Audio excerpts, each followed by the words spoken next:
Good evening, ladies and gentlemen. Welcome back to round 5 of our Simrigs Octane Online Racing Sprint Series. My name is Tim Gobe. Joining me in the comms box today is on the camera, the one, the only, Glenn Germain. And first time in the comms box today, my good friend, Nathan Monks. How are you, Nathan? I'm alright. It was either do this or race, and I know which one I'd rather do here.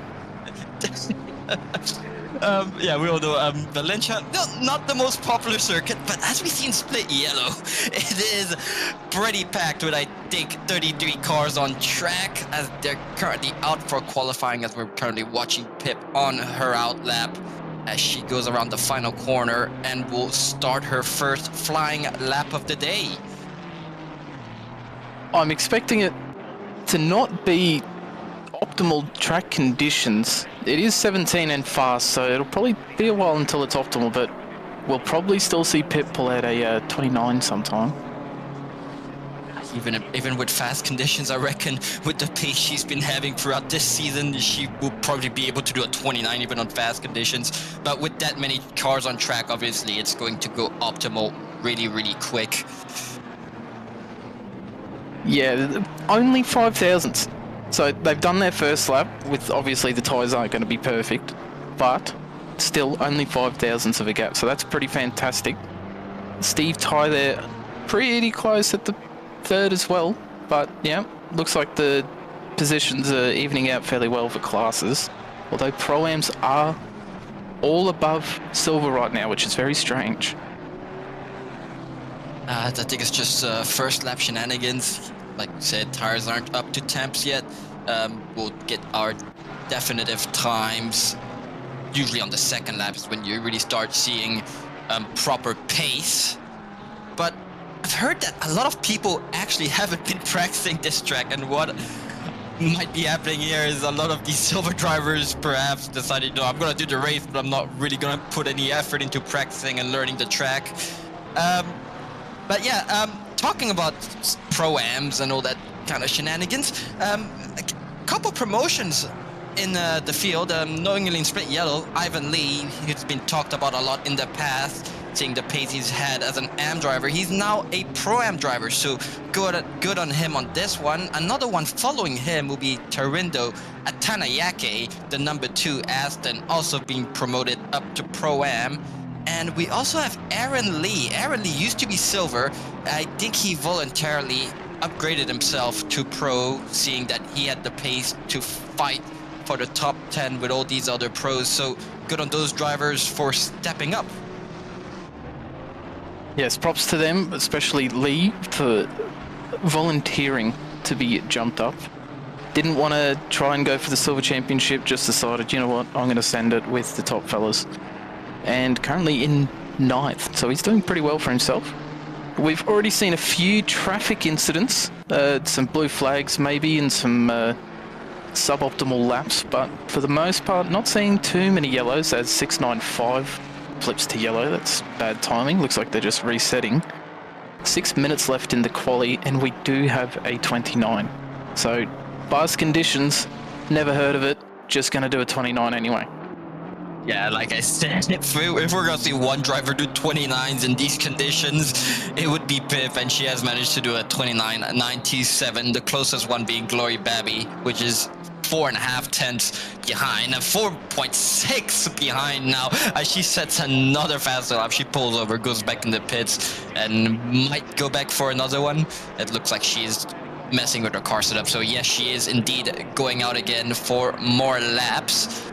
But wondering what they've got, because I know Lucas Keys can do 29s, so wondering if perhaps he's struggling in the Aston. I don't think this is the best track for that car with that turbo lag, but I've seen him do 29s in that car, so I'm sure if the conditions improve within this session, which they might not, as there is only 5 minutes left of quali, so he's going to be praying for conditions to improve so he can get further up the field. But he's in P3, it's not the end of the world, he can still work from here.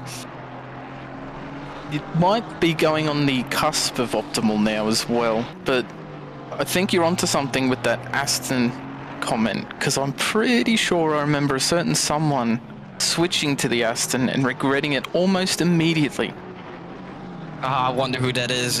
It's maybe for this track, it's not the best track, but I think that person is improving. I think he's found some time, as they're currently looking at the Aston of Lucas Key, still with Lucas Key, seeing if he can improve. I think he's still on his outlap, but there's a lot of traffic in front. There's a bit of a train, so wondering if these guys are going to try to space out, because this is not the time to be having trains, as we see the Ferrari going right past Lucas Keys as he wants to build a gap himself. Probably sees on the track map that there's a big cluster of cars ahead, so building as much of a gap as possible to set his next flying lap. He does have the space to the car behind him.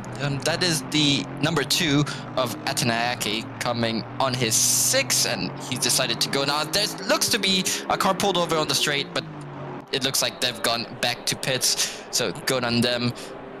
Let's see what Lucas has in the tanks, as we're now with Glory Babby, wondering if they can improve from their current 30.3, I think. Yeah, 30.382, and it looks like they're perhaps invalid, but it's probably a Kunos thing. It looks like they're still going, but bleeding time for the final sector as he goes through T13 now, as we're back with Lucas, and it still shows invalid, but I think he is still valid, as he is finding time but losing it on exit. Yeah, I think it might just be first lap jitters, the old you're not on a valid lap but you are, but even with their tyres still coming up to temperature, they're still improving, so that shows the track state right now with all these cars on track. We're seeing times drop. I'm not sure if Taylor was there before, but it does look very close in that mid-pack. 2/10 separates 3rd till 7th, as I see Kafil has made a car swap as well. That's disappointing. I thought he'd stick with the 80 till the end, but anyway. Lucas is not improving this lap. I have seen he has gone a bit wide into turn 12, so that would have basically killed all his delta, but he's got time for a couple more, so it's not the end of the world just yet. He's still in P3. The gap is crazy between P1 to P2. It goes from 4.5 tenths, and then all the guys up to P7 are extremely close to each other. That just shows Pip being on another level to these guys. We've said it multiple times, but there has been times where Lucas has been getting quite close to her, but it doesn't look like it's going to happen on this particular track, as we're now on board with the number 17 Honda of Chris Taylor. That looks like a track that would actually be pretty decent in the Honda. What do you think, Toto? I think you're right. I think it's got all the traction it needs, and it's got a little bit more turning than, say, maybe a Ford. I think the cars to beat here are, I think, the McLaren and the Honda, so I think you're right. The Ferrari would be a good shout. I'm not sure in the middle sector, because it'd have a few bumps it might not be too happy with, but Taylor's absolutely chopped it out of the last corner. This would get him to P2, just about. No, he's dropped a little bit, unfortunately. P3, he's got time for one more lap. He's got the space to do it as well. Let's see what he does. Oh, good gracious, 3/10. And Lucas has found the turbo button, and he has found 3/10. That should put him into P2, but just not quite fast enough to be in the 29s. But now is the closest challenge he's given to Pip so far. He does have one more lap, so he still has a chance to improve as long as he doesn't go too wide there. Anyways, about this race, there is 2 mandatory pit stops for fuel, not fixed timers. So however much fuel you put, that's how long your pit stop's going to be. Usually if we have a fixed fuel timer, it'd be 25 seconds, so you have a 5-second extra time if you want to put on tires. But on this race in particular, it's going to be 2 mandatory fuel stops with no fixed time. So I'm interested what kind of strategies these guys are going to put, especially someone like Chris Taylor driving a Honda, and I've heard the Honda is not the greatest on tires, so I'm wondering if he can do the full race without a new fresh of boots. I want to meet who decided At a track like Valencia, where the pit exit filters onto the racing line, who decided, you know what, we're going to have 2 pit stops. We're going to make it as much content as possible on the pit exit. I want to see at least, as we see right there, 5 murders at least. I think the stewards are going to be busy, and it's not even going to be wheel-to-wheel contact. It's just going to be pit exit madness. I can't wait. Yeah, it doesn't help that turn one is pretty flat out, and the pit exit line, that pit exit is super thin, especially if you have to stay within that line. So it's going to be interesting once we see cars going out the pits trying to stay within that line, at the same time other cars racing, trying to take turn one as wide and as flat as possible without running into other cars. Now the cars that are currently racing should not be crossing that pit exit line while taking that corner, especially when a car is coming out the pits, and the cars exiting pits are going to have to try and stay within that pit exit. As you see Babby getting a bit bouncy in the McLaren, but he's still up. You know, he's not as much up as he was before, as he loses his delta on entry, but gains a bit on exit, but he does lose out more than he gains. But it's still going to be 0.07 up, and that's enough to put him into P3. I'm wondering if Lely's gamed the P3. Absolutely robbed Lely of that P3, but that was a solid effort from Glory Babby right there. No surprises with P1. Dominant showing from Philippa. Pretty sure at the end there she was the only one to get into the 29s, and it wasn't even as the track evolved so much. I did see Kafil get a little bit scammed by the Ferrari bouncing, so he could have maybe gotten a few more positions there in quali if it didn't happen. But as we see, Jeffcoat as well, just sneaking down there in P8, Pro-Am in P8, get that man a promotion. It's looking exciting. Yeah, we got a couple Pro-Ams, in fact 2 Pro-Ams ahead of all the silver drivers. So obviously solid effort from these guys. They probably practiced the hell out of this track and perhaps maybe enjoy it. But yeah, Felipa putting a 29, not even when the tracks were in optimal conditions. I think it was her second lap, she was already in the 29. So even that lap was good enough for pole position, but she did improve a bit just to secure it.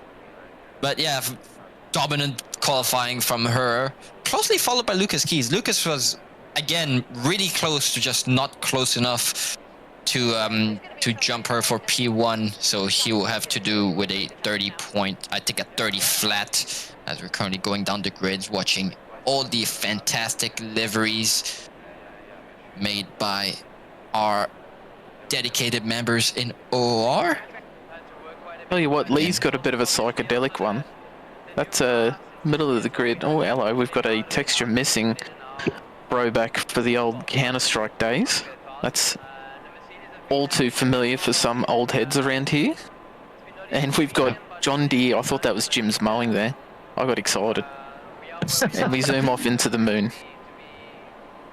33 cars, optimum track. This is going to be exciting. Can't wait to see who pits lap 1 into traffic. No, pitting lap 1 honestly wouldn't be a bad shout. Just get the clean air, especially if you're at the back of the field or in the mid pack. Get yourself into some clean air, make up the time, and then pit a second time. And if you play your cards right, you'd be able to jump a few cars here. Oh, most definitely. With the pit lane only taking around 30 seconds, you'd definitely not be in risk of blue flags straight away. The question of graining is probably limited for the fact that it is 18 degrees. It's actually quite warm, but you might actually get some pressure loss in that middle sector. I think some of those curves might be a bit evil with the pressures by the end of this race if you're not too careful. So we'll have to, obviously we won't be able to see, but might get a bit slidey for some people at the end here if they don't take tyres. Yeah, there is a couple corners where you do hit the curbs, notably turn 12 if you want to take it as optimally as possible. It does get quite bumpy, so I'm expecting to see some left side pressure loss. Some cars do go really wide before turning into turn 2, and when you do go really wide on that red and white curb, there is a little bump on the white line. That white line that we just saw them cross, it does get quite bumpy there, so wondering if we're going to see pressure loss there as well, as they're currently out for their out lap. estimating the starts, you reckon it's going to be a clean start over here at Valencia? No, I don't think it will be. I think if they make it round turn 1, I think they're going to absolutely come bumper to bonnet turn 2. And if they don't do that, it'll be turn 3 and so on and so forth. Maybe it'll have the Bathurst effect, where they get through lap 1, they think, oh, all is well. And then they just absolute car park at lap 2. I cannot wait. Yeah, perhaps. Yeah, I'd like to get the chat to give them their estimates as well, what's going to happen in the race. But I think it's going to be clean turn 1. You know, these guys know how to drive. They know how to go side by side, especially at the front. It's not like we haven't seen a car park already this season. Coming from Split Yellow themselves, so I don't think they'd want to do another one. But yeah, like you said, I think perhaps lap 1 is going to be clean, but then once they're all starting to race hard with each other, lap 2 might get a bit messy. But we'll see, as they're currently going around, is that turn 11? Well, Pip's now going for turn 12. And as they now start going side by side, that is a massive grid. It always amazes me how big Split Yellow is. Just a massive grid, and especially with the tracks we've been getting so far. Not the biggest tracks, especially for such a big grid. So it does make for some exciting racing as they now go down the start-finish line. Anticipating the start, they're going to be holding... They're going to be holding 80 down the start lineups finish. Look a bit suspect, I think. Suspect. As we go green for round 5 of the Octane Online Racing Sprint Series, as Pip does get a really good start. Lucas not so good. He does have to go side by side with the number 3 of Glory Babby, and a lot of cars going very wide. One Porsche going very deep down the inside, but so far so good. It looks like Babby did manage to make the move on Lucas and does get P2 provisionally, as Pip already building a gap to the guys behind. She's going to want to get as far away from that as possible, as we do have an incident at the back, and I think I saw the number 50 of Saxon Hayes over there. He has gone back to pits and safety car. Yeah, I think looks. Oh, we have a confirmed safety car on lap 1, turn, what is that, 4? Turn 4. So they've made it 1 corner longer, or 2 corners longer than I suspected, but before the racing was stopped, Glory Babby has pickpocketed Lucas of the position, his phone, his wallet, and his livelihood. He's looking to call the cops right now, but he doesn't even have his phone to do it, so he is out in the cold. Lucas is going to be trying hard to get this position back once the safety car is back in, but I don't think he'll be able to do it with this Aston. Doesn't really have the pick-me-up out of the corners, so exciting first lap. Bit of nip and tuck in the midfield, not optimal. We'll have to look at the replays for that one, but at the front it was actually pretty nice.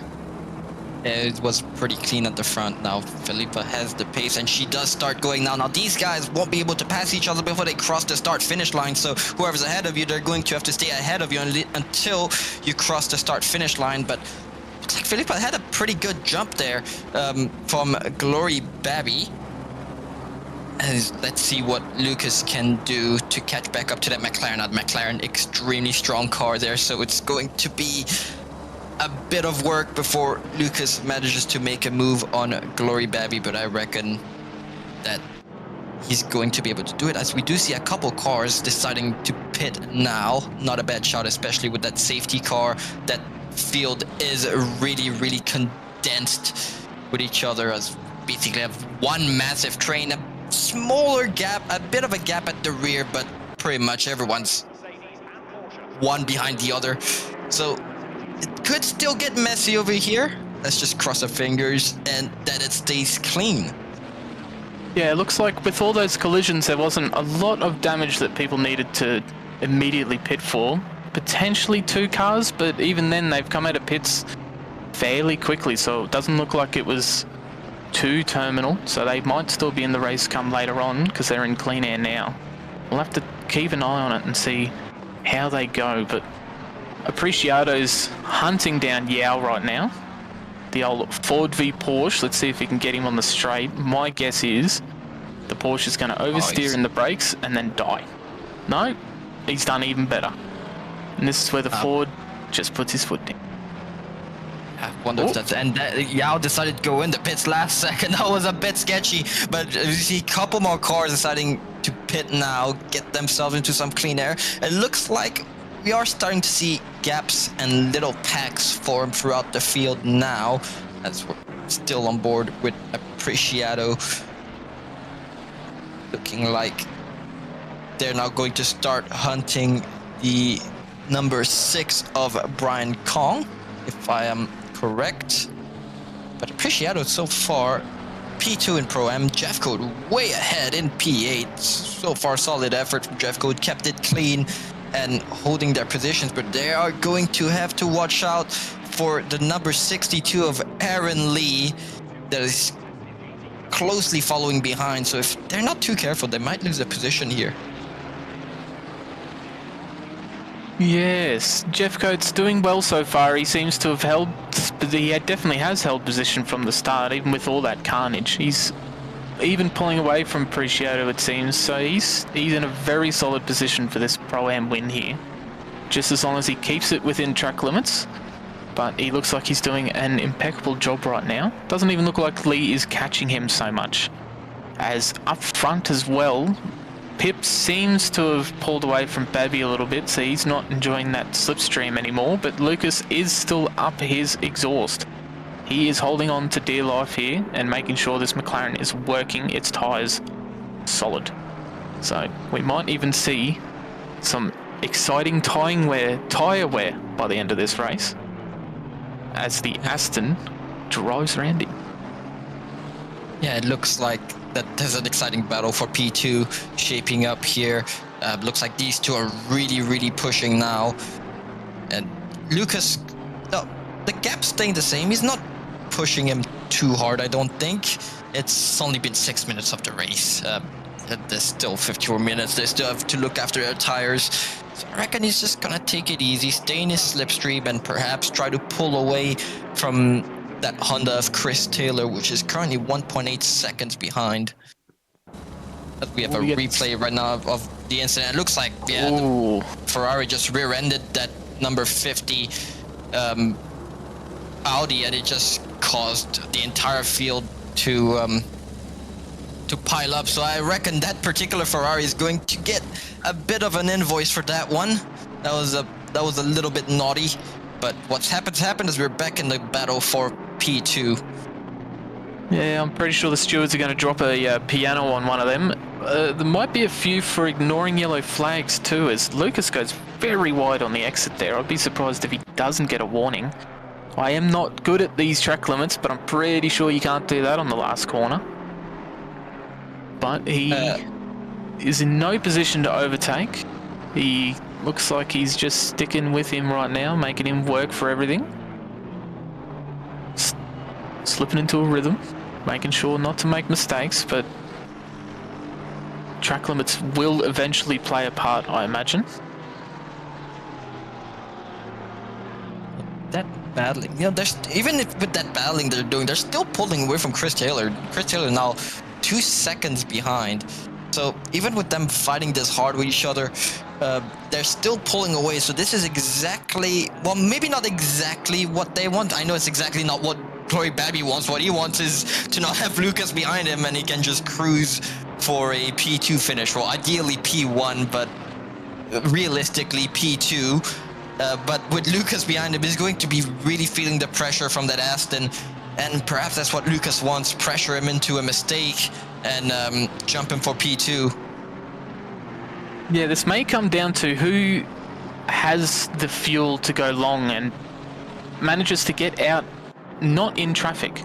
So it may even be decided by just braking a fraction earlier for the pit stop, losing half a tenth, and then on the exit, as Glory repeats what Lucas did the lap before now. Bit squirrely on the last corner, but I don't think Lucas has the gap to get him. 2.5 tenths, not enough, mate. You've got to get 1 tenth. Just Lucas shows his car a bit, just letting him know he's right there. But yeah, traffic could definitely come play into this. I know in Kyalami, unfortunately for Philippa, it did have a play in her race and she got caught up in traffic, which meant she lost a lot of time. I think it was at one point she was 10 seconds behind Lucas Keys just because she got caught up in traffic.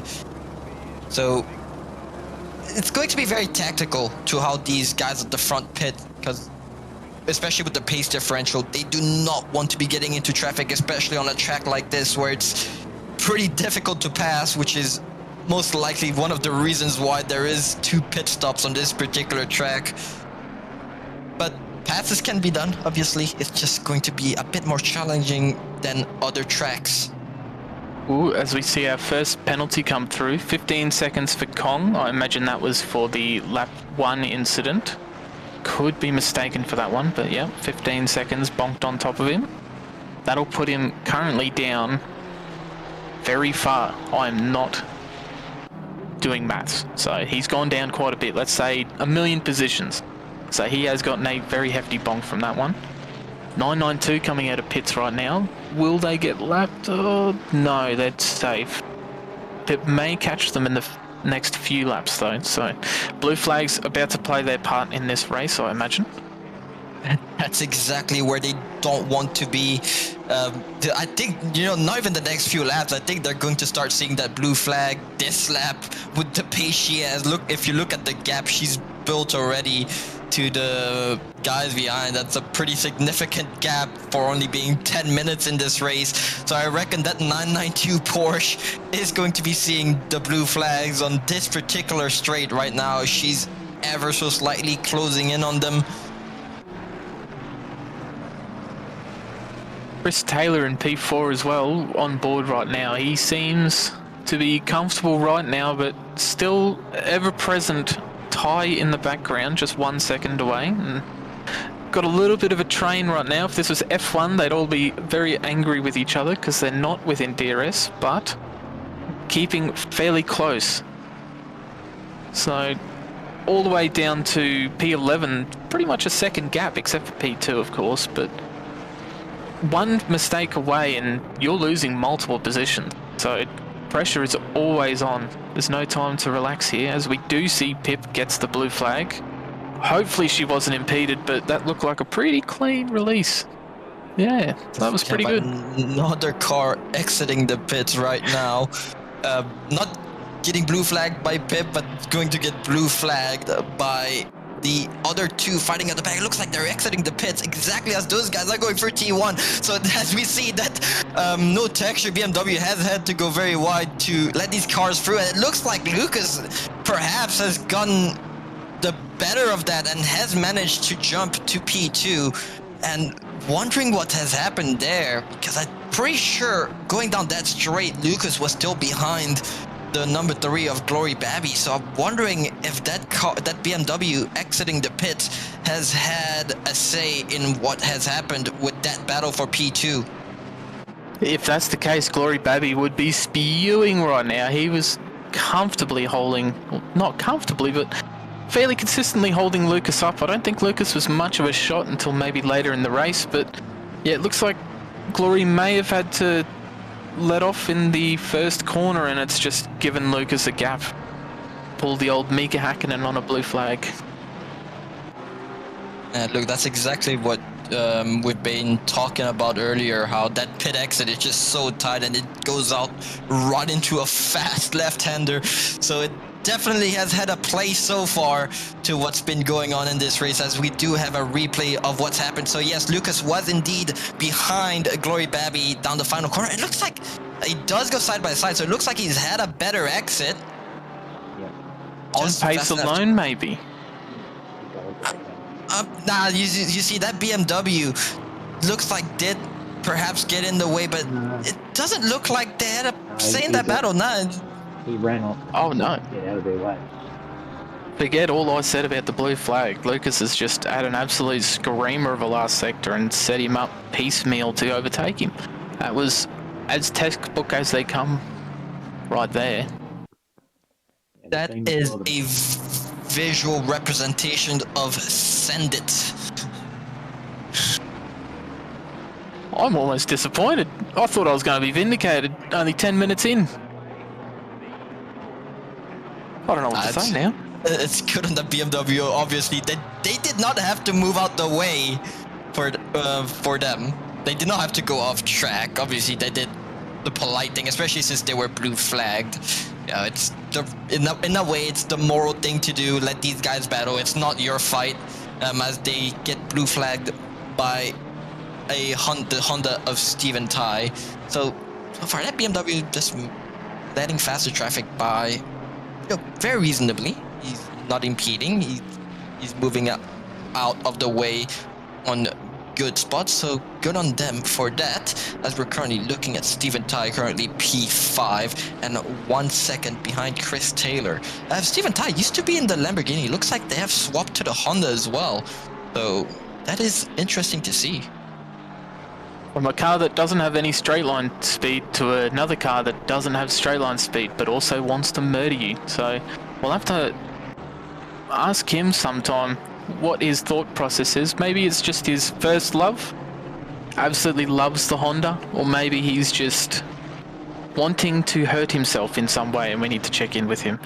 Hopefully it's just his first love, but he seems to be doing exceptional in it right now, holding P5. He does have to catch up with Taylor a little bit again. Yeah. All within limits though. He probably will be screaming at the end of this race when it just slides to every corner, but for now he's doing very well. Hignett seems to have dropped him as well. He's in a comfortable no man's land right now. In a way, that is a good position to be in. The guy behind you can't really battle you. Obviously you want to get to the car ahead, but we have seen multiple times cars battling and then a third car joins in out of nowhere, and all of a sudden, instead of a 2-car battle, you've got a 3-car battle. So that is what they do want to avoid at the front. They don't want the guy behind to get involved, as we're currently on board with Hignett. He does see the rear of that Honda in his vision, just not quite close enough to use it as a slipstream, but perhaps starting to close the gap a bit now, as he is 1.9 behind. So we'll keep a close eye on that, see if he manages to get closer, and it looks like he's already starting to get a bit closer, as he's now 1.7 behind. He's just chopped him of a solid 2/10 as we see the BMW giving way for a position again on the straight. He's doing fantastic so far this race. Probably had to pit early for some damage maybe, but he's doing fantastic to not get in the way so far. He's doing as good as he can. As we go on board of Apreciado, he's caught Kong. He made a pass on pace alone as the car of, I think it was Lele, pitted earlier on, but we'll ignore the, oh no, it was a Porsche, it was someone. He's doing fantastic, and now he's threatening. Oh, he's already gotten past. Jesus, I've been waffling, I didn't even see it.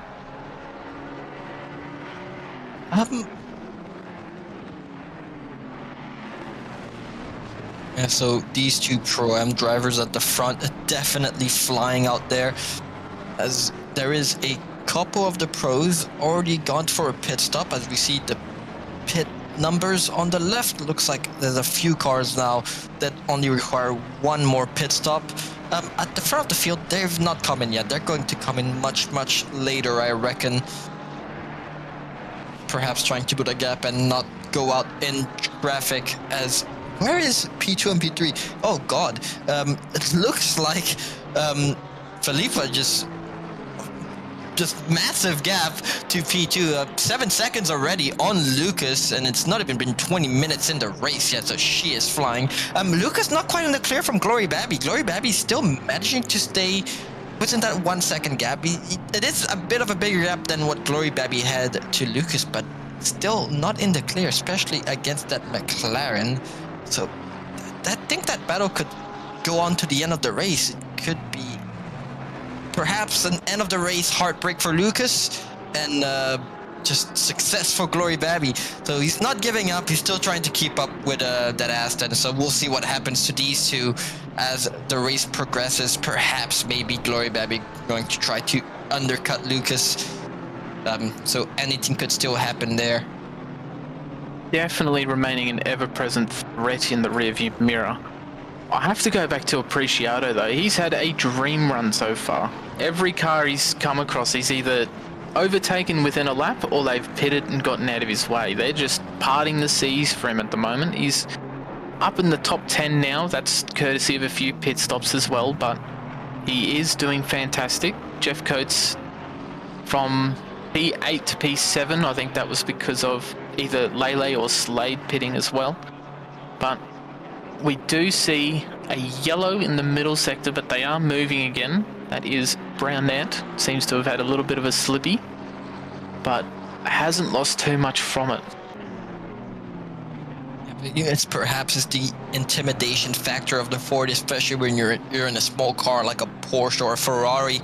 I can confirm, if you do see a Ford behind you, it is quite an intimidating car to have behind. It's big, it's boxy, it's the big rig. It's like a Bentley, it's massive, so it is quite scary to have one behind you. So I'm not saying that's what happened. In fact, it's probably not what happened, and not the reason why they decided to pit. But it could have played a bit of a factor there. But I'm pretty sure Apreciado appreciates those guys moving out the way for him. Oh, it's a conspiracy right now, but it's working in his favor. As the man who had the yellow flag, Brownette, I think he may have had a bit of a slip or a slide, but he's done a 1000 IQ move and decided to pit with those hot tyres. So whether he changes them or not, they're going to come out nice and cool. He avoids any further sliding, and he just has to get those pressures back up. But fantastic idea to just straight up pit there. As we're on board with, I'm going to butcher this, Bukniski.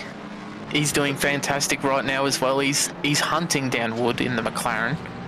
Although I think it might be a bit of a hard time to get past him, but yeah, no, he's doing fantastic so far.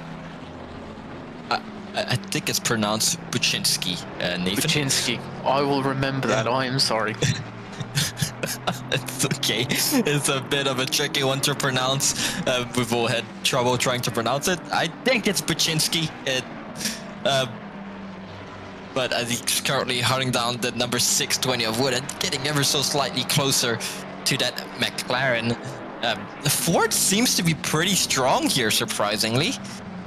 I wasn't expecting this to be a strong Ford track. You know, it might not be. It might just be good drivers at the end of the day. The driver has a bigger impact on the race than the car at the end of the day. Obviously, for the current gen cars, obviously, if you're going to drive something like a Jag, obviously, you're going to put yourself at an automatic disadvantage. But it is the driver that does make the difference, and not the car as much per se. You'd have a bit of a disadvantage in the Jag, especially considering we don't offer it as a current car to be picked, so I'm pretty sure you'd be straight up disqualified. But that aside, he's doing well to hold him in the middle sector. You say you're surprised that the Ford's good here. I'm surprised that it's not good nowhere. It's fantastic everywhere. It is just a giga race car, and it's overbopped somehow. But we saw a penalty come through just a while ago of Vediger, 175. Allegedly, that's for a collision in the second hairpin, so I don't think we saw that one, but he has gotten a hefty bonk as well. As Buczynski has gone into the pits, he's given up the chase. He's decided, no, I'm out of here, I'm going to serve me one pit stop. And we'll see where he comes out. 620 has gone very wide there. If that's still within track limits, if it is, I did not know that, and maybe I'll have to use that myself, as we're currently looking at Aaron Lee. You know what? Jeff Code has built a bit of a gap to Aaron Lee. Aaron Lee now 1.6 behind and now under threat from... nope, I think that is a blue flag. Ignore what I said. That is a blue flag behind Aaron Lee. But it looks like Jeff Code really holding their own there for P7, so we might see a surprise performance. I'm keen to see where they end up at the end of the race. But P7 as the Pro-Am drivers, perhaps the organizers of this series did not promote enough people, because Jeff Coat in the top 10, especially in this grid, is a fantastic effort. We'll see where they end up once they go for their pit stops, as they still do need to go for their first pit stops, but they were already within the top 10 at the race start. So fantastic performance from this particular driver, as looks like they're hunting down Benjamin Hignett. What happened to Benjamin Hignett? It looks like Hignett did have a bit of a mistake, and now Jeff Coat's all over his rear bumper, so we might see Jeff Coat going for P6. He's still going. He's had a fantastic race so far. Everything's falling into his lap as well. He's got Kong behind in P9. He seems to be holding up Steve Lewis a little bit. Just building that gap to P2 and Pro-Am. Just making sure that whatever happens, he's got that safety gap. But Benjamin Hignett, he seems to have struggled a little bit, but he's recovering it a bit as well. He seems to have stabilised. But Jeff Coat, ever present in those rear view mirrors, wanting this position. He wants to get top 5 and promotion. I think he was the top 5. I don't think he was a promotion. I think he was that Pro-Am title. I wonder if Hignett has had a bit of a mistake, because I did notice in the first couple corners he was sliding on his rears a bit, so perhaps he's overheated these rear tires. Perhaps did a bit of a spin, but that's just surprising. I don't remember Jeff Coat being that close to him before that. So having him being so close now, wondering if he's perhaps Ferrari thinks, or I hit a bump a bit too hard and slid, but it did look like he was struggling a bit with his rears. So wondering if he perhaps is going to go for his pit stop, as we still see the checkered BMW completely moving out the way, going off track, being very nice with the blue flags. He does not have to go off track. He does not have to instantly give the position. Obviously he has to, but he has to do it where it's safe. But it looks like they're being very nice and just straight up going off track for these faster drivers, but that is costing him his race. So he's sacrificing his race for the good of others. He's a good Samaritan. Currently right now, looking at the pit stop results, Lele is in the provisional lead with the first on track of the people who have stopped right now, with Slade in second and Baczynski in third. A outlier there, but I think he is a little bit behind gap wise, but still we have a lot of people waiting to stop. Maybe they're just delaying. They started on full fuel. You only need to put roughly 3 litres in to make sure the stop doesn't bug, but maybe they don't want to risk the pressure loss from lower tyre pressures, or even a little cheeky graining with the tyres on the first out lap. But for now, most of the grid, probably 50%, still yet to pit. Yeah, probably the front end of the grid is going to be waiting for these guys behind to do their pit stops in particular. But now we see Felipa really getting into some traffic now, so maybe she'll start thinking about doing her pit stop, as she still has an 11-second lead after all. We still see that BMW at the back. It's looking like they're going for their pit stops finally. They're tired of moving out the way, and they're looking like they're going for their final pit stop. You see the Ferrari of Hayden Marsh has already done their 2 pit stops. They are now green, so they can go to the end of this race. It's looking like Hignett slowly building up that gap. It looks like Aaron Lee now back on the rear bumper of Jeff Coat. So now I'm wondering if Jeff Coat has done a mistake of their own, but still not that far away from Hignett. So I don't think it was a mistake. It's just Aaron Lee managing to catch these two. So now we have a 3-way battle for P6 in this race. So it's not over yet. Jeff Coat is now not in the clear. He was comfortably chasing Hignett, but now he's going to have to focus to defend that mean-looking GTR behind him.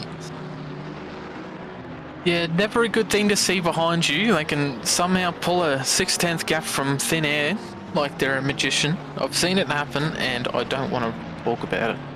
But Aaron Lee, another one with a good race so far. He's been slowly trotting his way up the grid, building gaps and making traps, I don't know. As we see 248 as a yellow flag in the second sector. He seems to have had a bit of a whoopsie, but he's recovered. No, he has disappeared. He has returned to garage, so he has not had a good time with that one. We'll have to see what happened there shortly, but in the meantime, we do have a lot of cars in the pit lane. Seems to be that about half race distance they've decided to just pop in the pits, do their first pit stop. Wesley Yao has completed his second pit stop now as well, so it's not just Baczynski. There are a few that have completed their both. Hopefully they're not blue flagged and they can continue driving as they wish. But the field is very well split up now. There's gaps everywhere. Yeah, this field is getting packed a bit everywhere. There is the only big gap there is on the start-finish straight at the moment between number 97, I think that is Paul Krenich, and the number 26 ahead of them. But as Paul Krenich goes through T1, there is cars exiting the pit lane now, and it might get a bit sketchy there, but it does get through cleanly. As we're still on board with Aaron Lee, still loading up towards the rear of Jeffcoat. Now he's going to want to try and pass Jeffcoat, but as we've seen in the past, Jeffcoat does not make it easy, and we can see that they knew this track pretty damn well. As we do have a replay of that looks like Brownette. Yep, that is Brownette chasing the Ferrari of Hayden March. It looks like they have completely bumped the rear of that Ferrari. That is a bit naughty from them. So that is why they have gotten an invoice for that. Unlucky for Marshy is Hayden Marsh. As they were kind enough to let them back through, but then they decided, you know what? Oh, that was exciting. Aaron Lee and Jeffcoat getting their hands out, but Lee gets the position pretty handily there. That looked a little bit scary, but probably was safer than it looked. It just was a bit sharp in terms of angles. Lee, he's on a bit of a charge now. He's doing pretty well. Doesn't need to pit to get positions. He's just going to do it on track. Yeah, so that looks like Jeffcoat did go a bit wide. I think they were side by side for that straight, and obviously the GTR down a straight on acceleration is just a bit of a monster. We always talk about the Ford being quick down a straight, and we don't mention the GTR as much as we should, to be honest. That car is an absolute monster, especially on acceleration down a straight, but now they are going to be hunting down the 471 of Hignett, but he's also got a bit of a gap, so that's a bit of breathing room for him as well. So he's going to be able to relax a bit and just focus up and try to get away from these guys. As upsetting as it would be to get past, Jeffcoat can now settle into the slipstream of the superior engined Nissan GTR and hopefully catch this gap up, like you said, back to Hignett. But they have to remember they've still got to pit twice. They have 2 pit stops to serve, which is roughly a minute lost. So what you see in positioning now is not what it's going to be by the end. Some people who have had a clear run of things may end up jumping these guys just from virtue of that tiny little battle they had. So they've got to be cautious and remember at every step that any second lost in fighting could lead to a position loss from someone down the field. I reckon Jeffcoat, especially Jeffcoat, needs to think about pitting eventually. He has lost the position from Aaron Lee, and Aaron Lee being a really quick driver, it's not going to be easy to get it back. Maybe, like we said, they're going to try and hunt down Hignett together, do a bit of teamwork, as Jeffcoat does go a bit wide there. But perhaps needs to think about pitting and making up the position in the pits. We see the first of the... Yeah, we see Pip in the pits, the first of the top 5. She's already stopped, I think, or no, she's still got to stop. So it'll be a very quick one. I imagine it'd only be about 3 litres, so probably 4 seconds stopped. Should still comfortably be in the lead, but we'll see if she gets into any traffic on the exit and fulfills my fantasy of Valencia carnage from the pit exit. Hopefully it's not terminal, but I have been disappointed so far. There. Maybe she's done a little bit more than the 3 liters. Maybe that's why she's had a big gap so soon. Or maybe she's going 50, 45, 5. I don't know. So perhaps went 50%, went halfway, and then got to 45. Put the next 45%. I will be right back. Someone's knocking on my door. Well, that is unfortunate, but well, now you're stuck with me. Lucas inherits the lead from virtue of Pip pitting. Pip is still only P8 after that pit stop, so that shows how far of a gap she'd gotten to the rest of the field, as Lucas appears to be pushing pretty hard still. I hope those tyres are still well within their life limits and he's not ripped them to shreds with one of his fancy setups. That has caught me out 1 or 2 times in the past where he tells me it's perfect for an hour race and 15 minutes in I'm sliding around. So maybe he's loaded the wrong one and he's decided to kill the tyres more than he thought. But he has dropped a bit to Glory. So Glory was, I think, 3 seconds behind before, but now only 2.2. But Chris Taylor, he's dropped a bit as well. He's fallen off of P2 right now, so he's comfortably P3, but not really in the hunt for P2. He's looking to hold position. He's still lapping pretty well, but just in a little bit of no man's land. But it's better than fighting people and losing time. So with this first pit stop, Pip is still in the lead, obviously, and Lele is still second, but we will see how it pans out. Very curious how late Lucas and the others leave this next pit stop, as we've had a few more penalties come through, but one of them has left the race, so that will not be served, I would imagine. So that'll be interesting. Kong, after serving his, is back to P19, so he has a bit of work to do. And we do see Lele is very close to Wood on track. He's 1/10 behind right now in P11. So he will be hoping to get this move done fairly quick, otherwise he will be dumping time and potentially positions. Oh, he has done it. So he's absolutely chopped him before we've even switched to it. So from virtue of mentioning it, he has absolutely gapped Wood by 9/10 of a second. So maybe that was tactical, or maybe he's just absolutely rocketed around this circuit.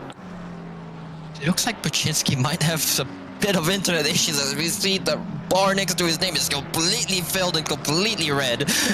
So let's hope he gets that sorted out, and that's just a temporary thing. But we might see a bit of a heartbreak from Buczynski here. He's had a good race so far. Really hoping he doesn't lose it due to connection issues. It's happened to all of us, and as we see, that car is not turning properly. It's going a bit sideways. So I don't think that Coca-Cola Mustang is going to be too pleased looking at that. So that is not what we want to see. Hopefully it comes back.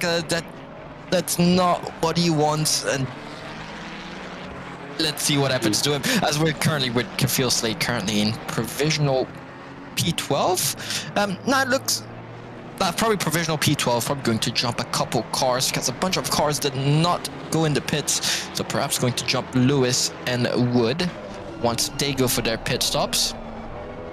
I was waiting for the timing screen just then because I was excited. I thought Jeff Code had jumped Kafil there, but as the timing screens light back up, he's 2 positions behind, but he is still very much P3 in Pro-Am after being one of few to stop in the class so far. So he is absolutely ahead right now, and hopefully in clean air, so he keeps this gap up, doesn't suffer the consequences of a potentially early pit stop. So yeah, it looks like Jeff Code is indeed in clean air. He does have he is pretty close to the number 64 of Murphy as well. As we look at the track map, he's currently in the same corner pretty much as Murphy. As Murphy's about to enter the final corner, So he's managed to get, well, he's currently P4. Obviously, that's going to change once these guys ahead pit. But even then, he's managed to pit in a location where even if they did not pit for some reason, I think it'd be able to catch Murphy. But even if they did not have to pit, it'd still be P4. So he did manage to build quite a bit of a gap to these other Pro-Am drivers. It's only 5 seconds behind Murphy, and obviously Murphy still has 2 to go. Wood and Lewis still have 2 to go. So it's looking at these drivers are going to wait till the last possible second to pit. But you gotta remember, they've got to do it twice. So they've got to think about this carefully before let's say they have 2 to go. It's the last lap. They decide to pit, and then they go, "Oh shoot, I had to pit twice." And then all of a sudden, you've got I think a 150-second penalty or something ridiculous like that for not pitting. But let's hope that doesn't happen. We might have to go in and question Torfik on that one. He has a fairly infamous missing pit from one of his races last season, where he just simply forgot to. As Ishan Lele has completed his 2 pit stops, so he has no more yet to do, and he is thoroughly in clean air right now, as Philippa is not in clean air. She is 3/10 behind Lee right now for P6, who is in turn right up Hignet's tailpipe. So we'll maybe see some gamesmanship here. No, she's already gone past. So Lee has already, I'm going to be generous and say, ceded the position just to not hold up Pip, who would likely be on a charge regardless of whether she's trying to, just from virtue of being an absolutely rapid driver. So we'll see what Hignet does. I'd imagine he'd serve this kind of like a blue flag, but at the same time, you've got to be careful of that Nissan, who has already done it, so he can just absolutely rocket these last few corners. Yeah, I reckon they're not going to move out the way for her, but they're not going to fight her as well, because she's not their race. She's on a completely different race to them technically. But obviously, Hignet's going to mostly pass. Pip was a bit sideways there, Jesus. Like I said, he's not going to be fighting her. You know what? She does good on the inside. Keeps it clean. Hignet did have to check up a bit, but nothing wrong with that. Yeah, Hignet's going to be focusing on that GTR behind him. That's going to be his main concern, not Pip.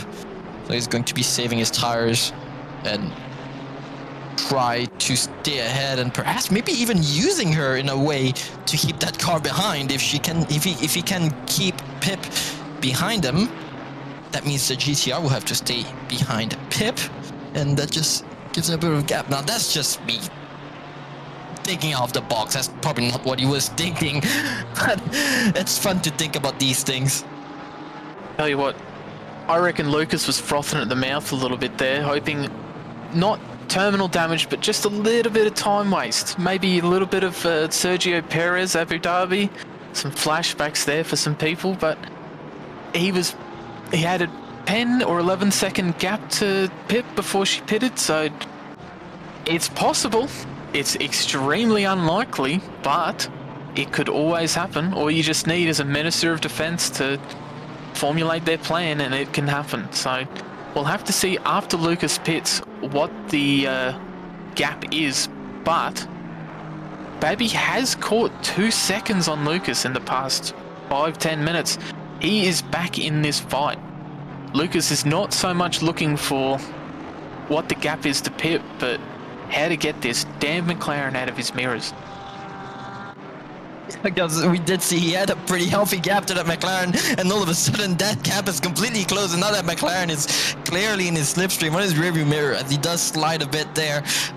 He's going to have to be careful now, because all of a sudden Babby perhaps finding a lot of grip all of a sudden. I know it can happen where you lose grip and all of a sudden your tires have a second phase to them and you just have a lot of grip again, and it has happened to me. So where you lose grip and just all of a sudden about halfway, 60-70% for a race, all of a sudden you gain grip again. So I think Babby's just looking after their tires better than Lucas is, which is why they managed to catch up to Lucas so quick. Perhaps Lucas' setup's a bit more aggressive, a bit more slidey on the rear, which means he's wasting his tires a lot more than that McLaren.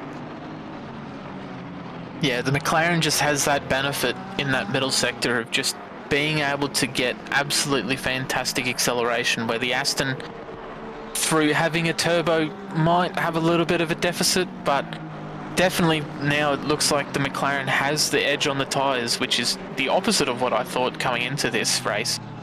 But Lucas still doing very well to hold it, still hitting all the lines in the apexes, but just has that slight car deficit to work through right now by the looks of it, and the fact that Babby is driving like an absolute god, keeping him worried. See, over here he's sliding again, so that does not help the rears, as they are still catching a bunch of blue flags, and this is not what Lucas wants right now, especially going through this middle sector. And that just gives Babby the opportunity to just get even closer to him. So these blue flags are a god's gift for Babby, and not so much for Lucas, as he's now completely on the rear bumper of, I think that is the number 2 of Atanayake. So this battle is, we could see another change, not for the lead. I think with the traffic they've got ahead, I think Felipa is still ahead, as she is currently, what number is she? 326. Where's 326? She's going through the second hairpin now, as we see Babby now going in the pits. So Lucas, I expect we will see a response from him for Babby going in the pits, because he does not want to get undercut, but I don't think he's going to be managing to hold that, especially with the traffic ahead of him. Yes, right when Lucas was getting traffic, Pip had just cleared a big pack. It's interesting how everyone is seeming to be grouped up right now. Blue flag or not, they're all working in packs, whether through slipstream tactics or just sheer luck of being on the track in the right spot. But number 3, Babby, he comes out, he is somewhere on track. I don't know what position he's in. I was looking at 319, but they are P17, so I have no idea. We'll wait for the timing board. Babby's currently P3, so Pip did manage to clear Babby, which means she'll most likely clear Lucas as well. But now I'm wondering what Lucas is going to do to respond to that pit stop from Babby. Babby did end up coming out in traffic. He does have a bit of clean air ahead of him, as I say that, but Lucas has had to clear a big pack of cars, so wondering if he's even going to bother trying to pit now, or is he going to try to make up the time. But I suspect with 14 minutes to go, he's going to go for a pit, and no, he does not. He decides to stay on track and maybe try to make that time up from that McLaren. Yeah, he's got a few laps in clean air to work through, so he isn't in imminent danger of losing that time that was close with the gap for Babby.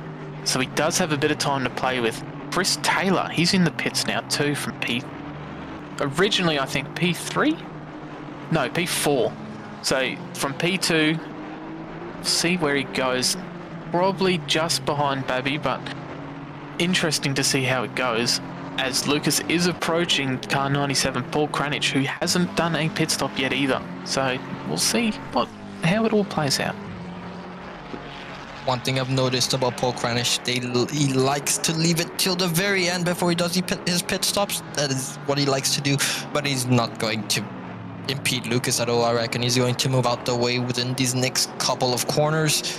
If Lucas is close enough, obviously, he's not obligated to move out the way until Lucas is within that 1 second barrier, where he'll be shown blue flags and will have to move over, lift off the acceleration when it is safe to do so, which I suspect he might do on the start-finish straight, as surely by now he'll start getting waved blue flags for that number 22 Aston.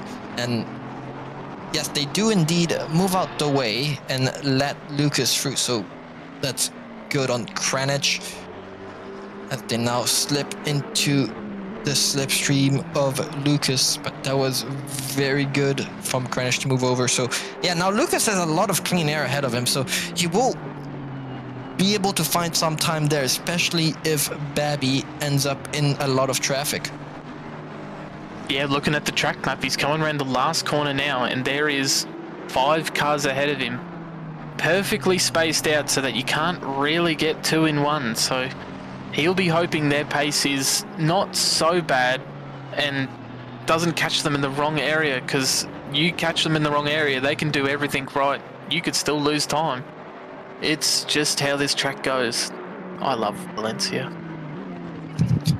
Yeah, I'm sure you do. I'm sure you do. Yeah, they're not obligated to move out the way, especially not in a corner. I know these drivers hate it when blue flags just move out the way in tight corners. They usually do it down a straight as the safest option. Maybe T13. T13 is that very wide sweeper before the final corner. That's a place where they could do it, but yeah, that McLaren now starting to get into traffic. I'm wondering how much fuel Lucas has in his car. I've heard that he's gone for a full tank from the start of the race, or at least close to a full tank.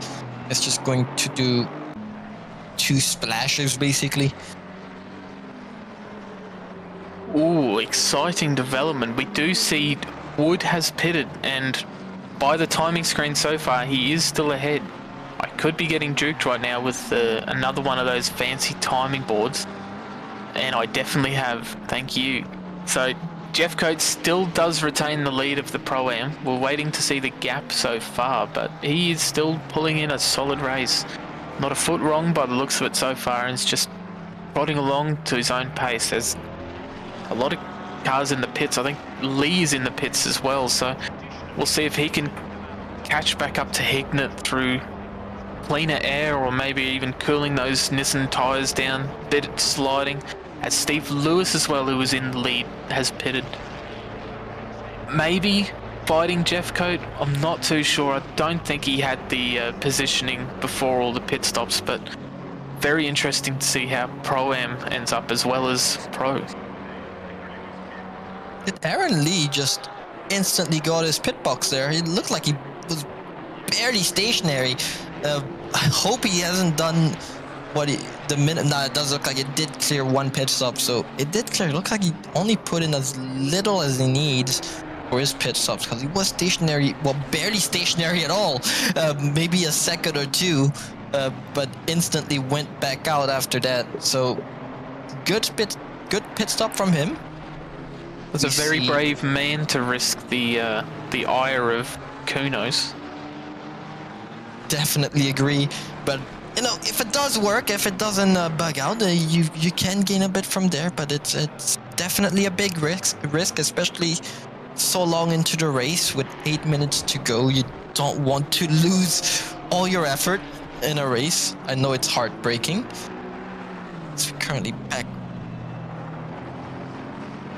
back with Lucas, currently 23 seconds ahead of Felipe, so he won't be able to jump Felipe with his pit stop, especially since he has 2 to go, as that McLaren of Lely goes a bit slidey there, but manages to keep it on track. Lele loving this slipstream he's getting, but maybe suffering from a bit of traction loss there with the reduced aero. 2 cars now are all that are in the top 10 that haven't done at least 1 pit stop. So Hignett and Keys are the only 2 solid holdouts right now, as I can't remember the name of it, who was the pitter just then now. I think it was Ty. Ty holds the position over Taylor. No, he doesn't. I've been scammed once again. Actual stitch up.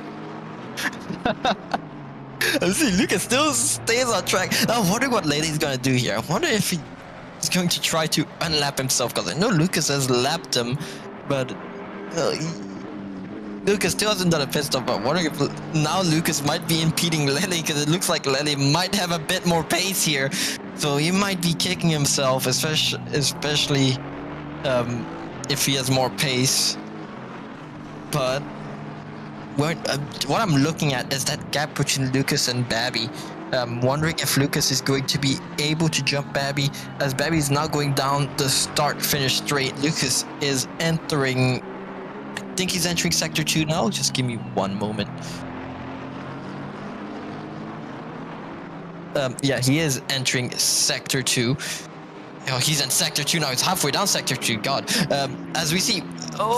Lele is looking on the inside, really wants to get around Lucas. I think Lucas is impeding Lele a bit there. Obviously does not have to move out the way, but at the same time should not be fighting him, as they are not on the same lap. Lele does have the right to unlap himself if he does have the pace, but Lucas does not have to slow down, but should not impede him as well. Yes, if he does end up getting past, he has 2 laps to get out of the 1 second time period. And it is, by the looks of it, he seems to have taken tyres, which is a bold strategy, considering it is a 30-second time loss on what is otherwise a roughly 3 or 4 second pit stop. Maybe he had a bit of damage to repair, we'll never know. It's a mystery. But with the going theory, 30-second travel loss in pit lane, it's going to be tight with Hignett and Keys. I saw before he had a 23-second gap to Bakita, and it was a 7-second gap then to Hignett, so that would be on the 30-second mark. This is going to be very tight. They're lapping pretty well within each other, and they're not even near each other on track. I was wondering if he wanted to try and hunt down Chris Taylor. He is 9 seconds behind Chris Taylor, so he is going to be a bit upset with this, because he's going to want to obviously look for the Honda, but with only 5 minutes to go. I think Lucas has decided to go for the pit once and then pit again the next lap strategy, because he's really running out of time for his particular pit stop. But I reckon he's going, especially with Lele behind him, he's going to want to go for that pit stop now. This is the glories of Valencia here, gentlemen. He's on what I suspect is fresh tyres against someone who's run 55 minutes from full tank, and he still can't get past. This is absolutely edge of the seat stuff. As Lucas darts into the pits, Lele will be singing the praises right now, wishing he just let him through instead of pitting, but we'll see now. This will be very tight on exit. I'm pretty sure Pip's going to rocket through, but how close will it be with Babby? Yeah, Pip's now going down the start-finish straight, so even then she's managed to gain ground on Lucas after her pit stop, but she does have to pit one more time. So let's see what Lucas does here. He does go for his pit stop, and I reckon he's going to go straight back off the jacks. Yep, he does go straight back up the jacks, and Babby now going for the start-finish straight, but Lucas now off the limiter. He's now on track, so it looks like he might be able to hold position, and he does hold position, and in fact does build a bit of a gap to Babby, so that's been executed pretty well from Lucas Keys. Perhaps traffic having a play in that, because Babby did have the pace advantage at the beginning when he first went for his pit stop, but Lucas countered very well and basically prevented the undercut from that McLaren, but they do both have to pit one more time, so he's not clear yet. If Babby does have the pace, he could still get around Lucas. Yeah, very tight, but also bone-crushingly far away. It could have been so much better. This pit exit could be pure content, but we've been scammed once again, as we see a lot of cars going into the pits, probably through necessity, as I'm pretty sure they'd only get 1 or 2 more laps after this. So no one is yet to still do 2 pit stops. We're pretty much about to see the end of the differed positioning, as Jeff Coate is still in the lead, but still does have to do that 1 pit stop. I think these two might be playing a game of chicken, and it's the McLaren that gives out and decides, you know what, I'm going to complete my pit stop now. Now, what is Lucas going to do? Is Lucas going to stay out? I reckon he's going to pit this lap once he comes back around. But I was hoping to see a bit of a game of chicken to see who was gonna pit first. But that looks like Babby wants to keep it safe with 2 minutes left to go. They're probably going to have to pit now.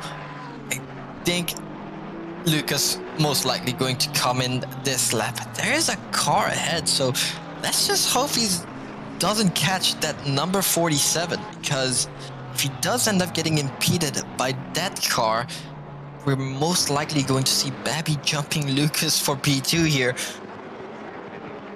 Babby comes out and it is tight between him and Kong. Hopefully Babby had a clean pit stop where he didn't get moved, because that would be the end of all endings. As Lucas now, you would imagine he'd pit this lap, but I have seen him do stranger things, so he could still pull a Torfik. You never know. There are still track limits on the cards as well. As I think we've seen one track limit, and I think it might have been Lee with a DT from track limit back then in P22. It is going to be the last lap, this next upcoming lap, so he does have to pit now, and he does pit now, because after this, it's basically the last lap from whoever leads the race, so he does end up pitting now. So let's see where he ends up, or where Babby ends up once he gets off the jacks. Lucas will be praying for a clean pit stop here, any movement, and it's game over. As Hip, how long will she stay stationary? I wouldn't imagine very long, or maybe more than 3 litres there. Ooh, see if he goes straight up. We can't really see from here, we've just got to judge it by how long he's stationary.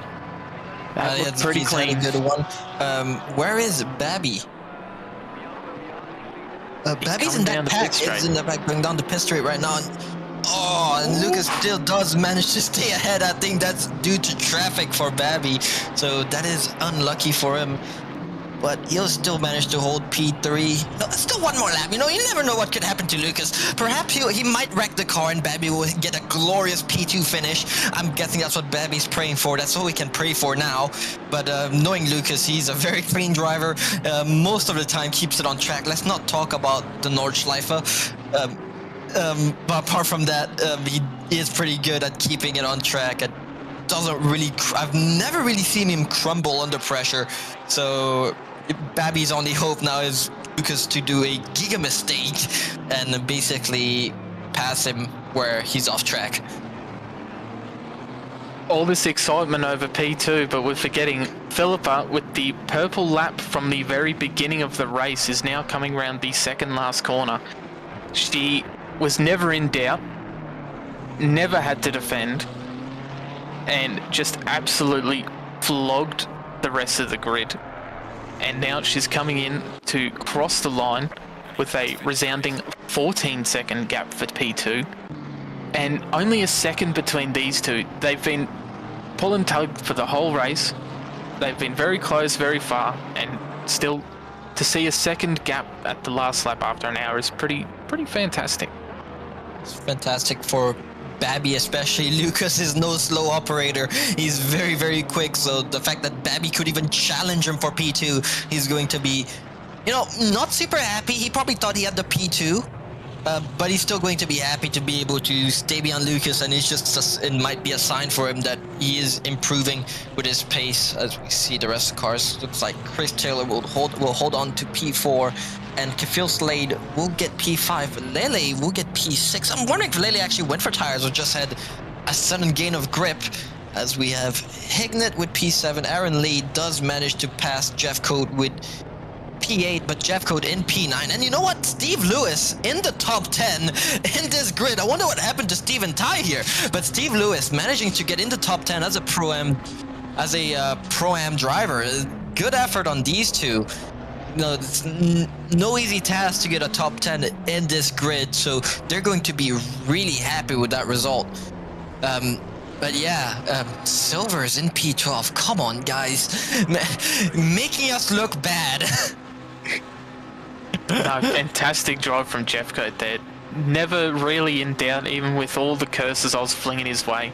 Steve Lewis as well, he's done an absolutely fantastic race. I know he's had I think he had a few issues at Snetterton. I think I saw him crashed or hit a few times there, so he's done a fantastic comeback. P2 in Pro-Am. Yeah, I think for me, he is my driver of the day. Closely followed by Lewis, managing to get in the top 10. That's just fantastic drive from the two of them.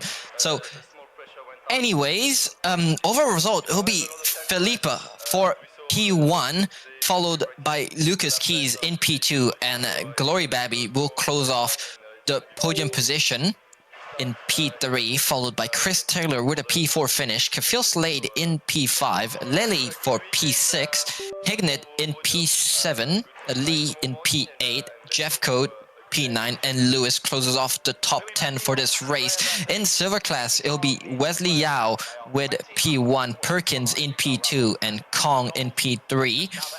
In Pro-Am, will be once again Jeff Coate in P1, fantastic drive, followed by Lewis in P2 and Wood in P3. Our AM class, only 3 of them today, but it'll be Vediger P1, Baker P2, and Clark P3. Wow, that was a good race. What do you think, Nathan? I am disappointed by the lack of pit lane incidents, but I'm also grateful for the relative break the stewards had there. Only really a safety car lap 1 that was the major issue. Maybe a little bit of just braking while turning or missing a braking point in close proximity with another car there. Nothing malicious, but pretty good considering it's Valencia, and quite an entertaining race. And talking about entertaining race, we do have one more split after this. It will be split green, so stay seated, grab more food, grab more drinks, because I will be sending us over to our next 2 commentators for split green. My name was Tim Gobe, commentating with Nathan Monks and Glenn Germain, which will stay on stream with you guys for the next broadcast. Thank you very much, Glenn Germain. That's the me.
welcome back everyone to the second part of tonight's action here at Octane Online Racing.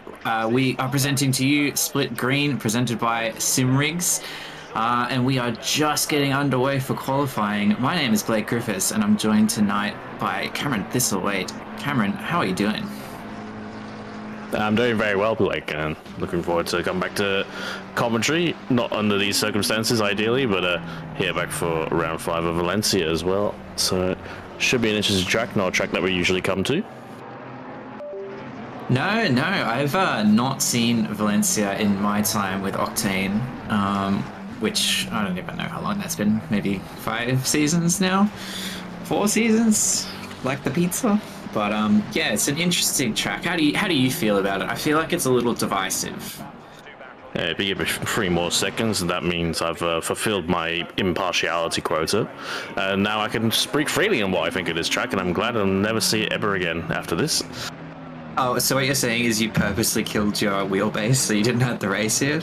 Like, I mean, it was a good excuse, to be honest, that my wheelbase didn't want to do a single lap more of this track, and it decided to finally come to an end, and it is a good excuse. Not gonna lie, I will admit, seeing other cars on track out in my split from Split Yellow was pretty did make me want to go out there and drive. So, you know, it's as much as I hate the track, I kind of miss racing. That's fair. I think as well it's probably a little bit hard after we had a 2-week break. We are back tonight in Spain. So talk me through, what don't you like about this track? What irks you about this track's characteristics that makes you feel this way? You know, it's, you know, if this was the last track that I had to ever race on, I wouldn't even get in the car. Wow, scathing. I think I get on a bike. But what's wrong with it though? That's more what I want to get to the essence of. Is it bad for racing? Is it boring? Look, I'm bad enough waffling as it is and going on tangents no one cares about without you egging me on. But yeah, right. It's a rubbish track with a lot of mid-speed corners. Generally don't favor front-engine cars like I like. It just feels lazy, and it's terrible for racing too. So on that tangent, I'm going to hop off, and we're on board with Admiral Name, who is in a mid-engine car, and I've been told by reputable sources that McLaren is absolutely bonkers here tonight. So I think Did you even need to be told? Yes, I'm not the smartest tool in the shed. Nah, I don't know. I don't really get a feel for what other people are doing. I just show up and drive. That's right. Usually after doing a round of commentary as well, and then a 10-hour day of work, so it usually goes really, really swimmingly. But Admiral Name, probably our definite front runner for tonight's P1, both in the race and qualifying, I would say, and that is our first time. So first one out, first lap set. It's a 1:30.5, which is good. It's very solid for a banker lap, but it's not quite, I think, as fast as you'd expect potentially in these temperatures as well. Don't know if he just invalidated there. That was right on the knife's edge of that very, very lenient track limits in T1. Yeah, absolutely. Like, Valencia is a very tricky one. There's also, track limits galore in a lot of these corners. Unfortunately, it is another MotoGP track, very similar to Misano, but Spanish flavoring instead. But the limits are quite extreme, especially for turn 1 and even on the entry to turn 2, I think, which is what you were alluding to before. It is, yeah, it's an own art form. It's partially also why I don't like it, make the track limits the actual track. But it is going to be very tricky. I think we can expect 29s from some of these top drivers. I wouldn't be surprised to see Admiral Naim like to get up there. It's obviously pretty on board right now. You know, he's only about matching his delta so far, but given it is quite cold right now, it's early morning, it's 7 a.m. Temps, they're going to take 2 or 3 laps to really bed in. And be interested to see if they actually take tyres for the full session, or whether they come in halfway after the tyres warmed up a bit. Yeah, I was interested to see if the field, because that first lap was, when it was set, just after was about a second faster than anyone, but on board with Justin now, who's actually 2/10 away from name. Whoa, that's not how you do that section.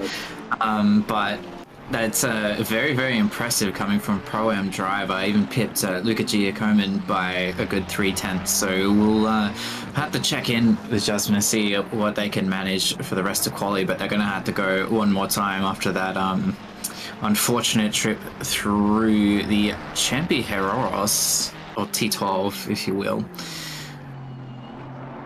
Yeah, indeed. No, Adjustment's been around for quite a few seasons now as well. Definitely always kind of showing glimpses of speed, but always found it a little bit tricky to actually put it together into a nice clean package over the race. And example here at turn 1, the green Astro strip on the exit of turn 1, as long as you keep two wheels on that green Astro, you are safe from invalidating. So that's a good reference point for anyone who's looking to race around here at Valencia. I hate this corner as well, as we saw. Yeah, there we go, Luca Giacomin. It is a very, even with a car, a nice mid-engine car like the Ferrari, you kind of like it starts to bank away as well as the front starts to compress, and then it starts to wash out. Even though there is a little bit of a banking, as it is quite a tight radius, even though it's there's got plenty of runoff, and the front just tends to really wash out wide, which is why the McLaren I think has been so strong here. It's got good front end pointiness as well as a decent rear traction when the tires permit. So see Naim here going up for another banker now. So you see he just keeps two left wheels inside the green line, and he's able to run over the rumble strip on the entry to turn 2 as well, doing corner. So it's something we should all try to remember. And obviously coming now out through turn 3, no name for turn 3, and then Nico Tirol for turn 4. A lot of real drivers and riders' names here for most of these corners, it seems.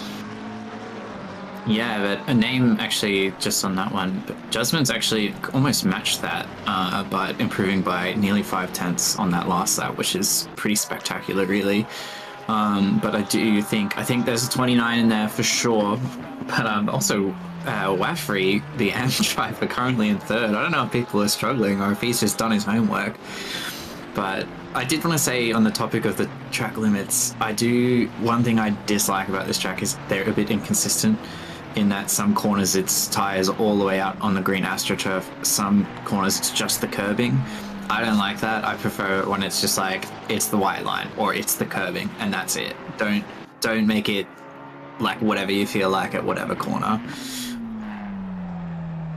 Yeah, it is very very tricky in a way. It's I'm not really a fan of it either. As you can see, we'll see Naim coming in now. Wasn't really kind of improving too much on this lap. I wonder if he's obviously going to take a new set of tires. We kind of expected that from a lot of the drivers, but I'm interested to see if he maybe do some adjustments to the pressures as well, because I feel like there's a lot more speed to come from Naim based on some of the other pro times we've seen out there from Lucas and Philippa as well. Oh dear, that's an excellent way to show how not to get out of the way, and unfortunately that is ruined Ahmed's just been. I wasn't too sure how much they were up on that lap, but that is surely going to be called out, I imagine. Yeah, that was a rough go. I was just thinking it's very interesting that 2 of the same in-game liveried cars, and they almost came together to become one. That is a shame for Jasmine though. There's a little bit of time to still get one or 2 laps done, but rough go. Jumping on board with the 125 Ferrari, 4 Ferraris in a row on the leaderboard right now, making up your 3 to 6th positions. Currently just a little bit positive or negative on their time, depending on your frame of mind, as we follow them down into, what corner is this, Cameron? Turn 8. Bernat Martinez. I always get a little bit mixed up when my track reference map is not the way it's facing in the game. It's a bit of a thing, but do we think that Delta is... Okay, yes, it is moving. It's just like he's very, very consistently 4 100ths down on his previous time. But we'll see if there's anything to come up into the last corner. Oh, that's too much curb on the inside. I think that's going to all bleed away. And as it does, it's going to be about even for Timothy Purcell. Yeah, there's a bit of a common theme with a lot of these corners at this track, even the slow ones, even the ones with the lower speed, still kind of require you to really kind of keep the average speed as high as you can. It's very easy to bleed off because a lot of these, as I said, these corners have got very, you know, gratuitous, not gratuitous, but like kind of open interpretations for track limits. So you can really use a lot of the curves. So you can really try to maximize the minimum speed throughout the corner, which obviously, you know, reflects into your lap time. But, you know, just got to minimize the scrub, and it is a sort of a bit of a dark art, and somewhat, especially with the varying levels of TC quality between all the cars. We are seeing some strong showing from the Ferraris here, but Luca coming right now, still kind of matching on his delta, coming down into turn 8, and it's yeah, it's kind of as slow as they get.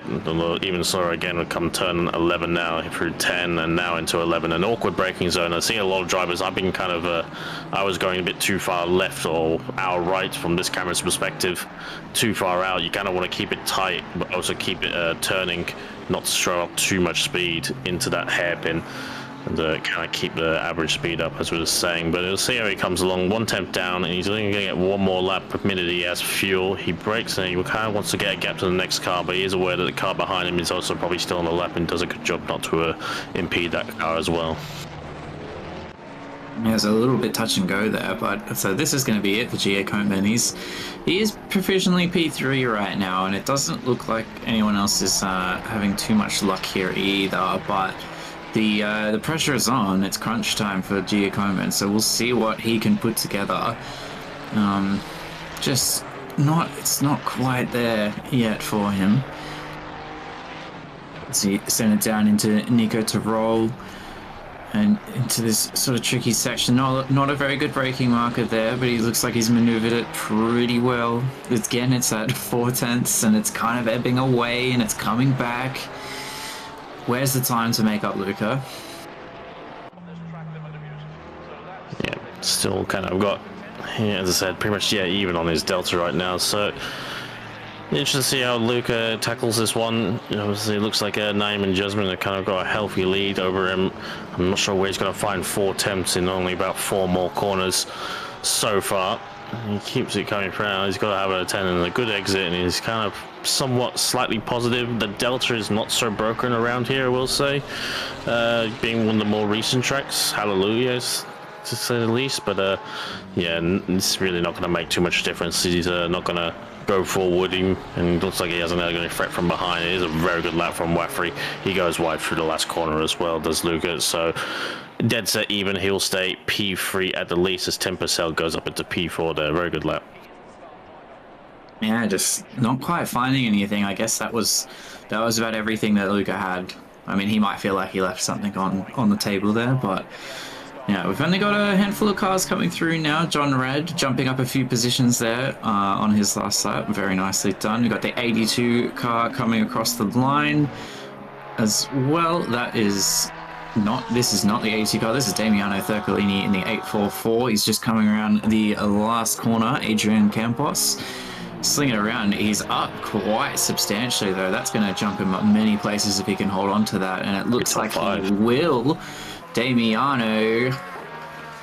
Oh, P5. You called it. Nicely done, Cam.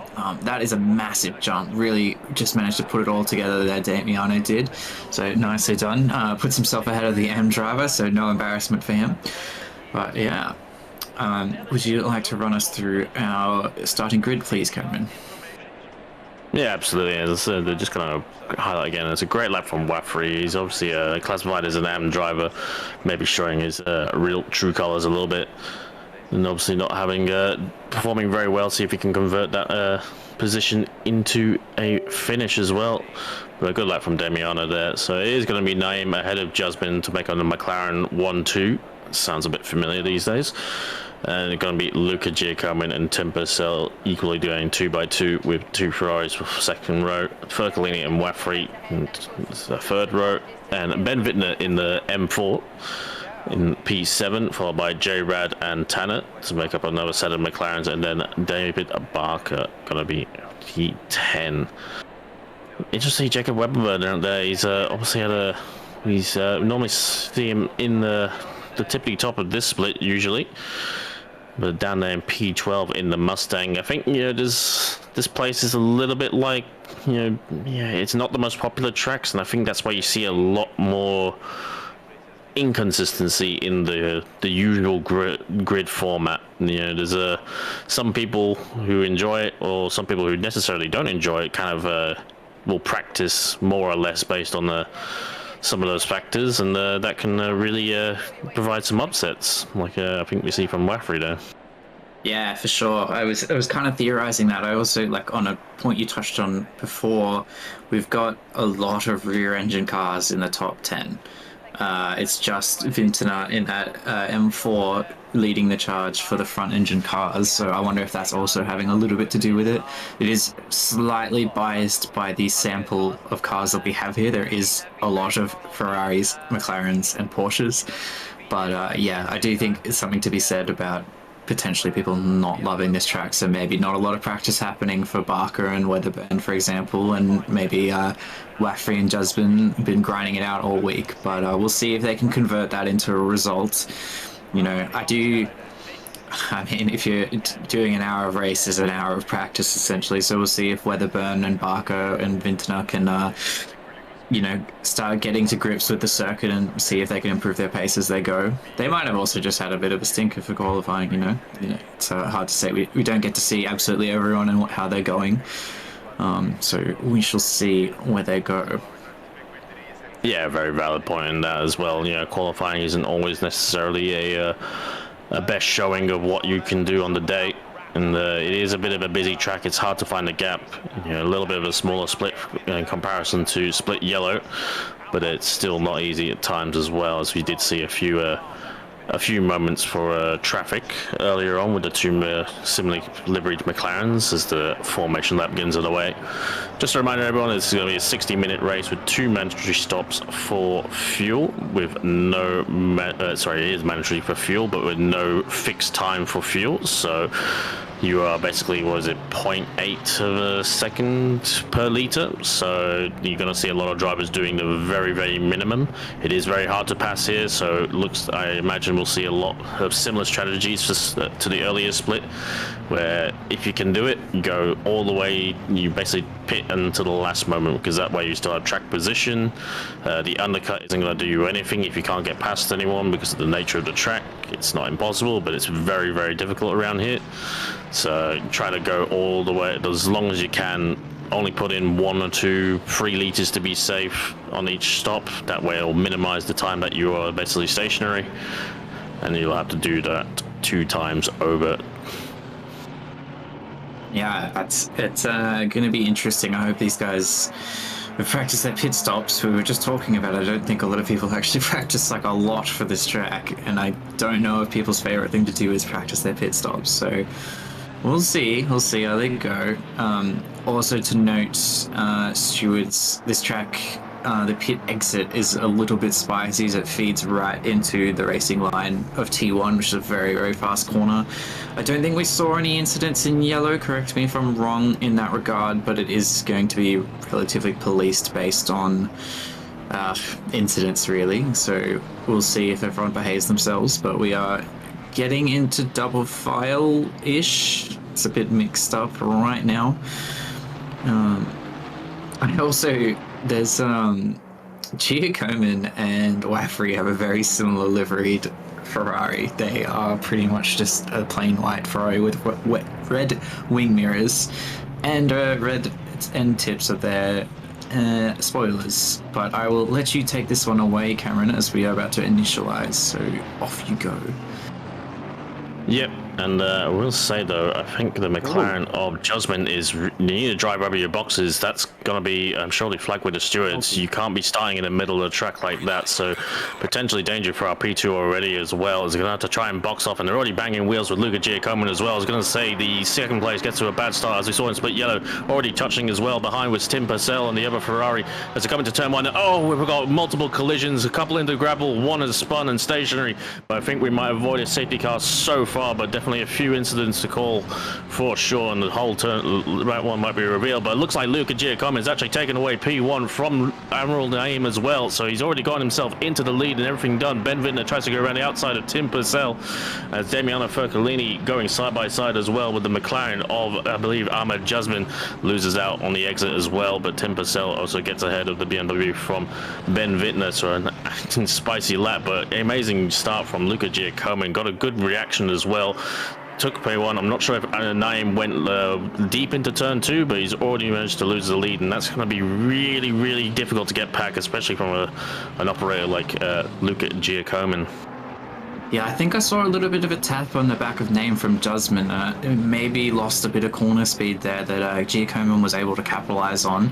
Definitely just see that again as we just watched Lim come together with Mateen just a bit. Nothing unsavory there, I think, or it might have been Tanner, sorry, but a little bit of mid-corner bump and grind, if you will. But Lim, going wide and then touching, I think that's Oliver, and he's losing a few positions here as we come through the middle section of the track. And that Ferrari, what a move, just dives to the inside and in front of Oliver, if you don't mind. Very nicely done, but Lim has decided to come into the pits first lap. So that's interesting. Doesn't look like anyone else is following so far, so we shall see how that plays out for Daryl Lim. But back on board with Jasmine in the 28 McLaren. He's still in P3, so not too bad, but I definitely think I would almost bet my life on it that he's getting a penalty for that start, unfortunately for him. I'm not really sure what he was thinking there. Yeah, potentially also inexperienced. You know, he's I don't think he's usually far up the grid as well, not through qualifying, so might have been a little bit of inexperience showing there. But as I said, Luca Giacomo does lead away from Admiral Naim, followed by Ahmed Jasmine, and then Damiano Fercolini with Tim Purcell. A bit of a gap for these Tech 3 already kind of get it starting off. It's Damiano looking to defend. Our reigning race winner as well from Kai Lamy. Let's not forget the only man to break Admiral Naim's race-winning domination of this split so far. And obviously it was unfortunate to see Michael Babb just lose out on that victory as well. Sadly, he is not here racing, but we can see him in the chat as well. Thank you to everyone who's in the chat as well. Hit the like button. Let us know what you think of this race so far. We already know what you think at the start, and it is definitely some chaos there. I was interested to see, I think that was Nick Jones, that white and blue Ferrari, that made this dive into this last corner, as you saw, and it did look ambitious, and I thought it was going to end up badly, but it actually, you can really scrub off speed out there as well as Ben Vintner comes into the pits as well. So interesting seeing a few strategies here and there, and oh my goodness, I can see the pack at the behind these three in the distance as well as everyone's jockeying for position. Definitely a spicy start as Damian gets a little bit wide of the apex, and I think Tim Purcell knows it, and he's gonna have a run up the inside. He breaks late and he gets it stopped and turned in on the apex. That's a great move from Tim Purcell, and I don't think Damian wanted to fight him too hard, but we got tons of yellows in the exit of turn 1 as well. 43, 82 and 30 are all had some misdemeanors as well. I don't think we'll get a safety car for that, as there's no real cars coming undone there as well. But go on, blimey, split green, settle down. Yo. So Ben Curtis, our race director, just confirming a 10-second penalty for Jasmine for being out of position in this starting grid. But yeah, I think we're going to have a few more invoices. The stewards took it pretty easy on split yellow, but I think they're going to have their work cut out for them tonight so far. Got Admiral Naim just half a second behind Luca Giacomo, and it looks like he's going to start applying some pressure, but it, as we've alluded to, is pretty difficult to pass here, so we don't know if he'll be able to force a mistake out of Giacomo, but we shall see. The pit game is very, very important. I believe last time out at Kailami we did see a mistake in the pits from Giacomo. Someone correct me if I'm wrong, but yeah, we shall see. But Jasmine doing very, very well to hang on with these two, though. They are all the top three, like quite far ahead of the rest of the pack already, so head and shoulders above the rest. And Admiral Naim, you're gonna have to be careful, mate. You can't do that too many times. Yep. And just to touch on Jasmine's start, I can understand, like, he probably wanted to try and cover off P3 as well. Like, he did kind of bang bodywork with the Luca Giacomin at the time, who was starting in P3, and I can understand one kind of covering that off, whether that was the intention or not. But yeah, you can't be starting from the middle of the track. You know, we need two people. We need two, you know, kind of clear lines in formation. We don't want people starting all over the place. It just leads to confusion, which leads to accidents, which leads to frustration, and leads to no one having a great time. So, pretty clear penalty from that one as well. Just see 23 on the outside of, I believe, turn 6 there is stopped and yellowed at the side of the track. That is actually John Rad as well. He was P7, but surely going to be plummeting down to 17 or lower. Yeah, it looks like doing the right thing and waiting for a safe gap to return, but it is going to hurt his race a lot. Good run. Right under the wing. He's going to have the inside line for the final corner if he can keep it side by side, and Luca Giacomin has to cede the room, but Name scrubbing off a little bit of speed, but they're door to door, and we're going to go down the pit straight. It's going to be a bit of a drag race between these two. Now, who is going to have the better line through T1? I wait with bated breath as we run all the way down the pit straight, but Name has got the overspeed and does put it in front, but Giacomin actually just goes up and under, but it's not quite enough, and Admiral Name has just edged ahead, but Giacomin, it's not quite done. They're still side by side, wheel to wheel. Giacomin, it's a little bit wide for Admiral Name, and he's on a poor line, and we're still door to door. Can you believe these two?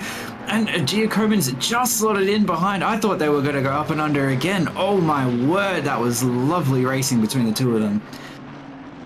Some very good racing there from those two as well.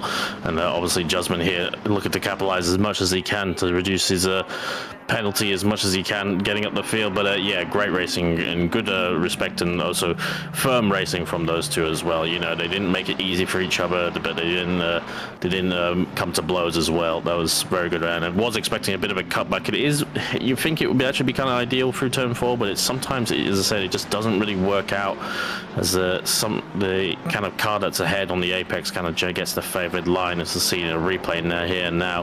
Not too sure which car this is, but it goes up the inside. It's, you know, somewhat free wires. The Porsche hits the Ferrari up ahead, and they all go for a little bit of a half spin, and then further contact as well. And then the red Ferrari also goes for a secondary spin as well. And yeah, that's really, really unfortunate. And yeah, I'm not going to call that one at all. Yeah, that one pretty tough there. But I think that was Tanner and Wafri and someone else. I'm not quite sure of that. Might be Danny Vu. Yeah. The Porsche?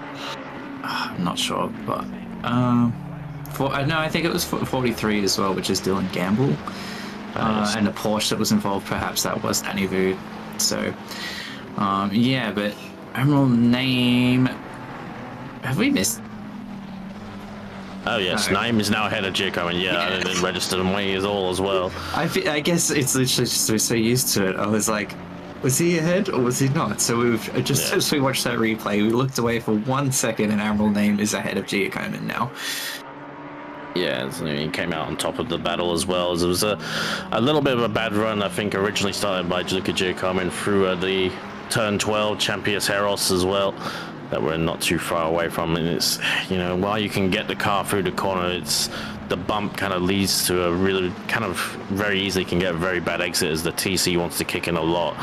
So it's weird. You have to carry a lot of speed, but not so much that you're going to get too much of a jolt through the rear axle to affect your run. And I've seen a lot of few cars. I will say this last corner is actually quite good for racing. You know, it's the only part of the track I think is quite good for racing, to say the least, because we saw Naim kind of dive up the inside, but Luca could carry the speed around the outside as well. So they didn't really, neither one really had a kind of a speed advantage coming out the corner. We'll see Naim has obviously gotten the lead now and really going to capitalize. But I've seen him do that 2 or 3 times now, and I know that's well beyond track limits. Hoping he's not getting too many actual warnings for that, whether he's getting some no-time gains. But there's twice now we've seen him go beyond the green apron. Something to watch out for. We're not even 10 minutes in yet, so it could be something to ponder. But if he's going to keep putting this much space between himself and Giacomin, then he might not have to worry too much. But Jasmine also just picking up 10 more seconds to add to his collection for a collision at turn 2. Lap not specified. I do think that might have been on lap 1 still, as I was alluding to earlier. I think he might have touched the rear of name, the cause name to lose P1 initially. But we might get clarification on that, might not. See what happens. Yeah, we didn't really see how Naim lost the lead to Luka Giacomin at the start of lap 1. So it's I think that's the only thing that kind of springs to mind, as we had to kind of keep an eye on a lot of things. As Naim gets a bit of a jolt through the second to last corner or third to last corner, who knows? This turn 13 is quite a long one, to say the least. But going well so far. Naim hasn't really broken away too much from Luka Giacomin. There's still about a second between them. Tim Purcell, I think, is trying to keep up as much as he can with these lot. There was a bit of a gap that was kind of formed with him being stuck behind Fercolini, as much as Fercolini did do a very good lap at the end of qualifying. Maybe not a track suited to his favour, to his style, is Valencia, which is understandably so, because I think that covers half the grid, to be honest. We had David Barker, the number 13 Ferrari, in the pits. I've only had... This is only the 4th car to pit, which I think is a little bit interesting. I was wondering if potentially could be the go to pit for once early on, but as you said before, track position is key. So we're getting that replay now that I think Jasmine got a penalty for. So a little bit of a scrape there from Giacomin. And I think that's just put Jasmine a little bit out of whack, and he's missed his braking marker and unfortunately hit Admiral Name, and Giacomin's capitalised on that. So a little bit interesting, unfortunate there, but you can't let it shake you too much. You got to hit that braking marker, because you can't just pass through a car, unfortunately. Yeah, there's a little bit of a touch with the rear diffuser of the McLaren and the nose of the Ferrari, but I don't think that was really, that kind of took away from fault from Jasmine. I mean, I can understand it's frustrating, but Naim didn't deserve to be hit up the backside, and frankly didn't. There was nothing more untowards. There was no kind of crazy ACC physics or anything further. Both cars were pretty much as straight, even when after the hit as well. So you never know with the physics these days. As I see, these three are really ramping up, starting to kind of even out a little bit as well. But yeah, like as I said, like it is a half decent idea sometimes to do the undercut, like in some of these races as well. See some more penalties starting to come in. I'm sure Mr. Curtis will allude to that further. Details as well. Thank you very much to Dieballs on that one. But yeah, like it's in most circumstances, I think like doing the undercut is kind of, it's not a bad strategy. You kind of get out of the traffic somewhat. You kind of, it's a little bit short-term gain, because eventually you will kind of catch. If you've got the speed, you'll kind of catch those slower cars towards the back. That's just unfortunately how it is. And you kind of hope that they box before you catch them. But, that's when, if you do catch them, then, those guys are going to be for position. So you're going to have to navigate them on track. And, some tracks make it easier than others, which is... It's just a part and parcel of the way things racing here, but it is unfortunate. This is kind of how the formula falls out here at Valencia. See Damiano here still holding down P5 ahead of Jay Miller over a bit of a slide through turn 12, and that's going to give Miller a little bit something to think about. He has a better run. Damiano covers the inside. Jack's going to have a look around the outside. He kind of pulls along the rear axle, but nothing else can really be done from there, and he tucks back in as well. Yeah, just didn't quite carry enough speed there if he really wanted to try and challenge around the outside there of Thurpolini. But if he keeps this pressure on, perhaps he can force another mistake out of Damiano. Jumping back to Weatherburn, he's got Mateen, the rookie, or the AM driver, if you will, all over the back of him. So maybe Mateen doing quite a bit of homework. I think Weatherburn's actually made a few places up, but he's under fire right now. We've got two sets of dancing partners, if you will, as we're coming through the midsection of the track. I did just see as well, we had someone else in the pit. It was Benjamin Piper actually just pitted, and he's come out too. I did wonder, I guess more so in regards to the undercut strategy in this split with a few less drivers, there's a little bit more space on the track. It's not something I would try in split yellow, for example, because I think you're just always going to be in traffic, and then you're a lap down, and that's not going to do you any favors. But yeah, that's that on that. But Mateen just really pressuring Weatherburn, but getting a little bit sloppy there and falls off the back. He's going to have to line another one up if he wants to get something done. But we shall see. A little bit deep, a little bit of a bump there for Weatherburn. Is something going to be on? No, it doesn't look like Mateen got quite the run through there that they needed. So, again, going to have to line another one up. Yeah, not too familiar with Mateen. It's one of the newer drivers. Obviously, it's kind of new to this split as well. I see the two Porsches still up ahead, but a bit of a run here from Jack Miller as well. Enough for making Damiano defend to the inside.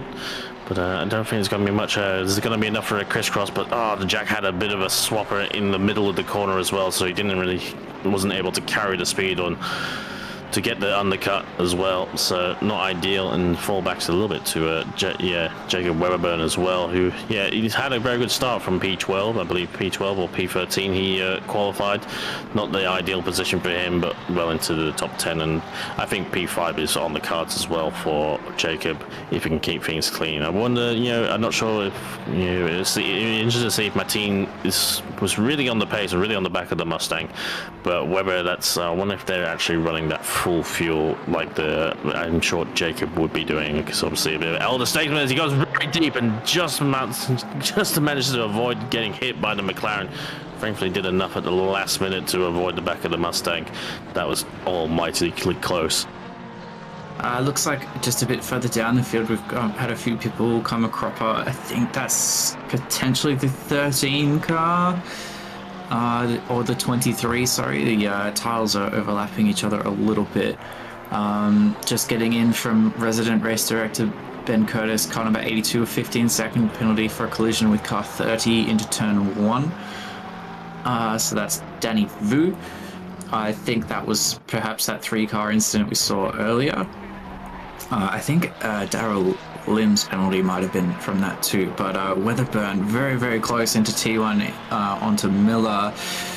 Oh, these guys are so close. They're just accordion concertinaing, if you will, but it's just so hard to get something done. Someone's going to have to make a mistake if there's going to be a pass, I think. Yeah, and it's I can see Jacob's frustration. Granted, to be honest, I've already raced this track once before, and that was in the Mercedes, but it's just like back then.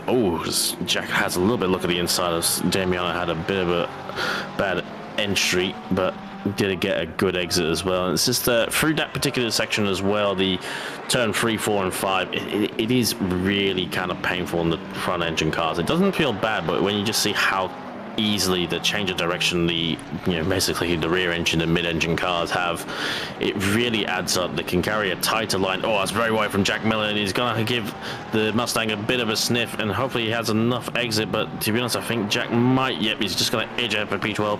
Jacob knows better and tucks back in as well, and hopefully able to get another chance. But Jack looking a little bit squirrely here.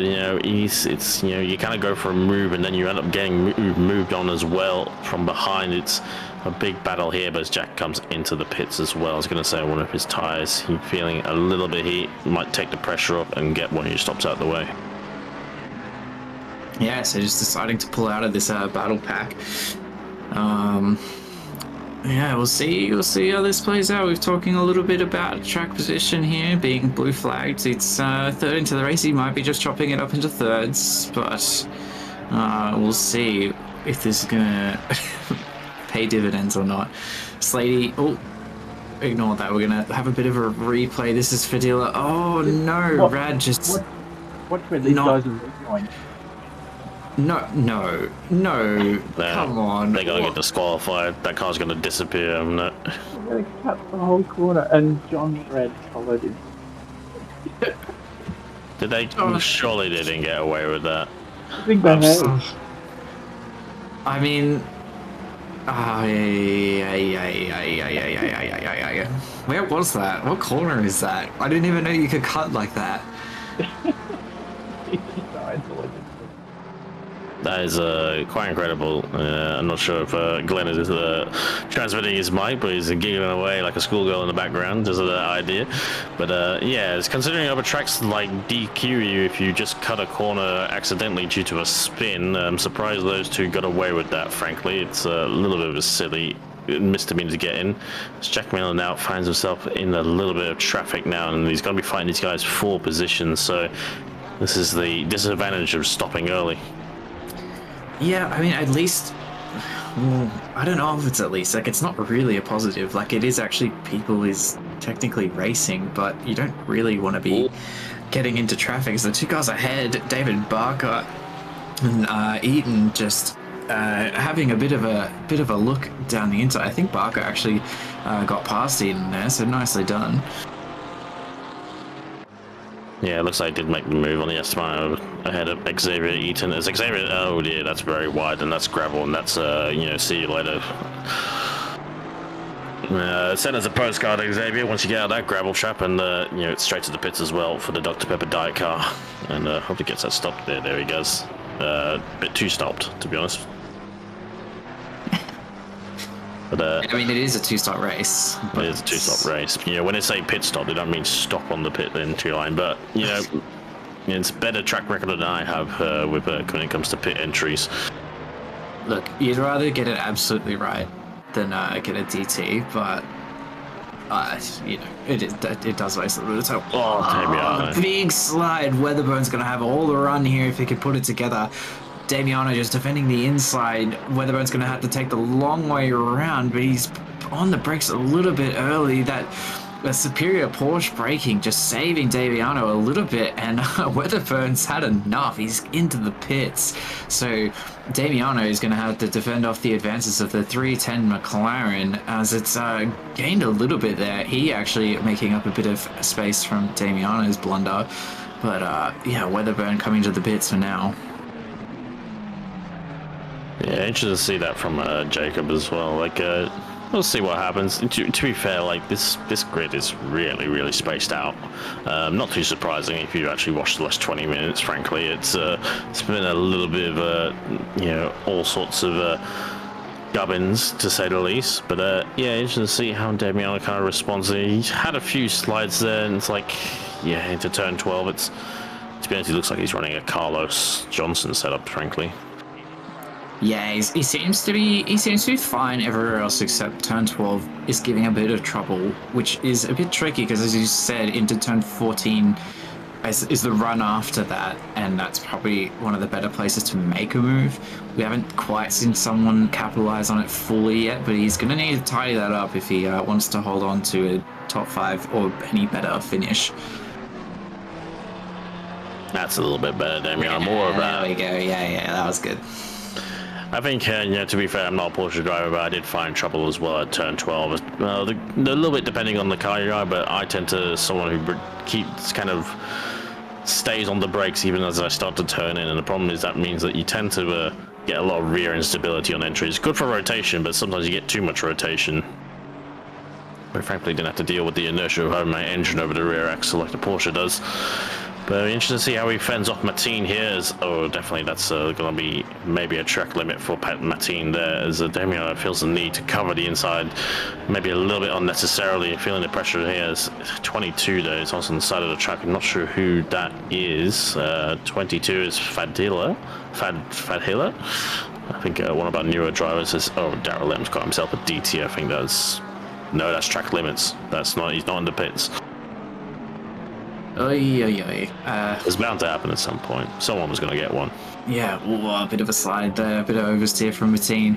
But yeah, Fedhill, I wonder if we're going to see anything for that. I was thinking, do the students watch the stream? I've not been on that side of the I don't know what you call it, the emporium of the people working behind the scenes. So I don't know how that actually goes, but it doesn't look like we're going to see anything yet. I haven't seen any further penalties, but got a few more drivers in the pits. Darrell Lim, I think, serving that DT, beaten in the pits, and Fadhila now in the pits as well.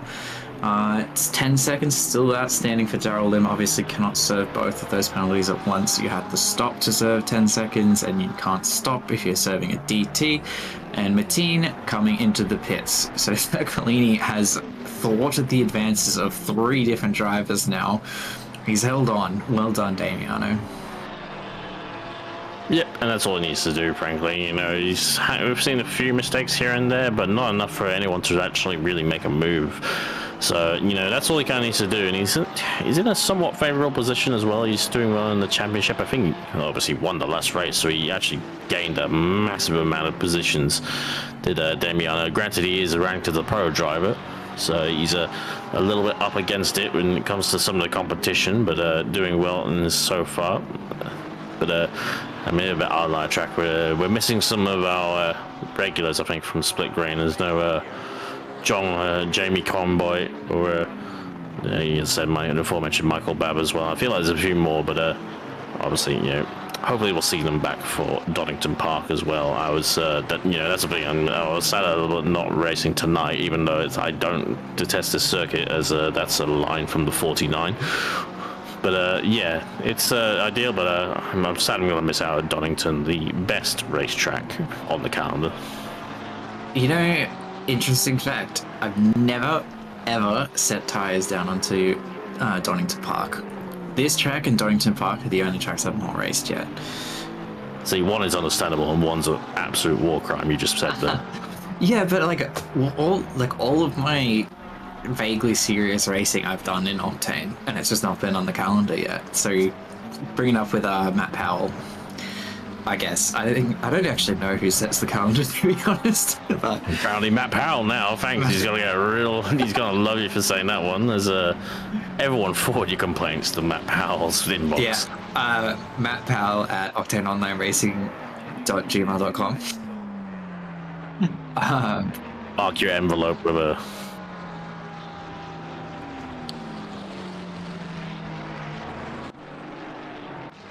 Oh. All the cards, Paul. Is it just all the cards have got Paul Ricard on them?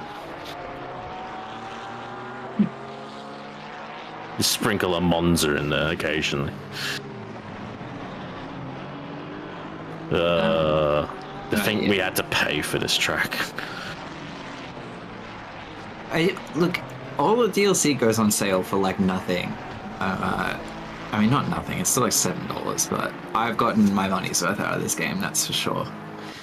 But checking in with our sort of top 10, we've been away from the top 4 for a little bit, following along Damiano's battles and such, but Admiral Name put 3.5 seconds back to Giacomin. Giacomin with 3.5 seconds back to Jusman. And Justin's still with 20 seconds, so Purcell really in provisional P3 after that's going to be said and done, and Stercolini will also move up to P4 as it currently stands, but we have half a race to go, so we shall see how that plays out. There's plenty of pit stops to mess up and what have you. Tanner will be... that won't, Tanner will not benefit from that, but they will be P2 in class, P6 currently. I'm just wondering who we got. We're jumping down to Ben Oliver, the 99 Aston Martin. Pascal Armstrong, I think that's a very, very quiet, very, very good, solid recovery drive. That was way too many adjectives, but because I think we saw Pascal Armstrong having a bit of an issue, a bit of a moment early on in the race, if I'm not mistaken. So, hats off to you. Pascal Armstrong's also aren't they our resident controller user? I'm not the person to ask him that one. Nor I don't think anyone's also been free of any danger in this race. I can't. Maybe Pascal Armstrong did have a moment, but who didn't? And so far at the start of this race, but no shade on Split Green. You all get shade. Cameron Dissolate saying, If I can't drive, you gotta hear it in the avarice through the com box. Anyway, yes. I'm not being mean if I'm being mean to everybody. We are getting some news in of big whack. Car number 404 with a DT for a collision on lap 1, turn 1. I think this one took a little bit of time to deliberate, so that's Xavier Eaton, actually. Interesting. Is that... Yeesh. Yeah. What? I think it was a bit hard to tell, but we did see a couple of cars spear off at turn 1. Someone managed to find a gravel on the exit of turn 1, which is impressive, to be honest. But yeah, we didn't. There was so much going on in my memory to remember exactly what happened there. I'm hearing from the projector room we're getting a replay of that one, so we'll get to see what kind of happened. I vaguely remember that at the back it was just a bit of a mess. Oh, interesting. No one reported it. Not the first penalty for that car as well, so they've really been in the wars, unfortunately. Yeah, Ben Curtis actually is saying no one actually reported that one, and they've just sort of picked up on it, I guess, now? Yeah, I don't know. Interesting. I don't envy them, and that's no slander to the stewards, because honestly, when those big pile-ups happen, so we're going to see it now, it's really, I feel like it's hard when so there's Aston Martin, incidents. The white Aston Martin with red highlights, then, forget about it. Oh, that's Pascal Armstrong, you were right. So he snookered Pascal, hit the cue ball that Alex is, into another car, and that went into the gravel, and you kind of go away scot-free, frankly. But up until the stewards have caught up with him, so Pascal did well to not actually come out with too much damage by the looks of things. Yeah, wow, that's the karmic justice system has finally caught up to Eden there, but I just looked at the bottom left. I saw Pascal Armstrong sideways at the pit entry, so I might have spoken too soon, frankly. Oh boy, yeah. I think everyone, as you were saying, everyone's had a bit of a moment. Was Pascal Armstrong gonna get in there? Let's put a little bit of fuel in. Or maybe a lot, I don't know. I don't know what their strategy is, we'll see. I wouldn't advise a lot of fuel, it's not really necessary, but, you know, each to their own. That looks like a little bit of fuel and no tires to me. Oh, taking a long time to get going though, Pascal Armstrong. What are we doing, mate? I can see a bit more of the damage now, which he's elected to not repair. As the leader of Naim comes through, so frankly he actually didn't get going at the right start, because I think he would have had to let the leader go anyway, so he didn't really benefit. He didn't lose too much, as I say, from his sort of delayed start. Lucas still keeping within 3 seconds of Naim, so keeping him honest, keeping him right there, but all he can really do for now.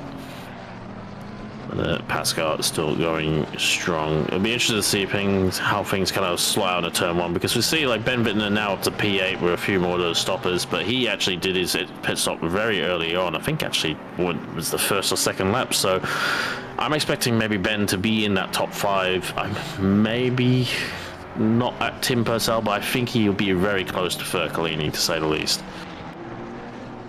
Yeah, Ventana was one I wanted to touch on earlier, but something must have come up. I wouldn't forget anything, but yeah, he pitted very, very early, so we'll see. Like, I'm really interested to see where he ends up coming out when everything's said and done and the fat lady stops singing.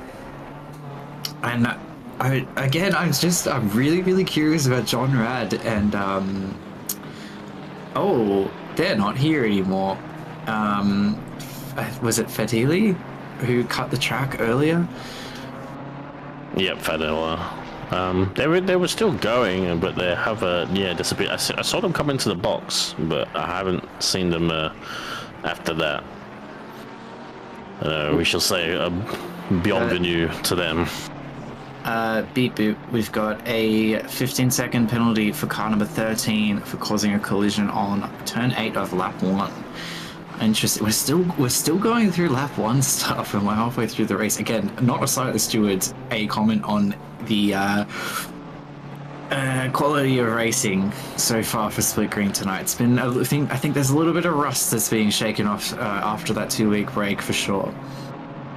Yeah, I think there was a bit of desperation. Maybe, I don't know if people were watching off Split Yellow, but yeah, it was a bit like the older F1 days before DRS, where everyone was really desperate and really kind of desperate to make any move they could on the first lap, because after that it was really bloody difficult. So I think there was a little bit of that setting in, but you can see Naim has come into the box and they come out just behind Fercolini. So that's going to be not too ideal for them in terms of positioning, because I'm sure they'll catch Fercolini, but they're not obliged to let the McLaren through.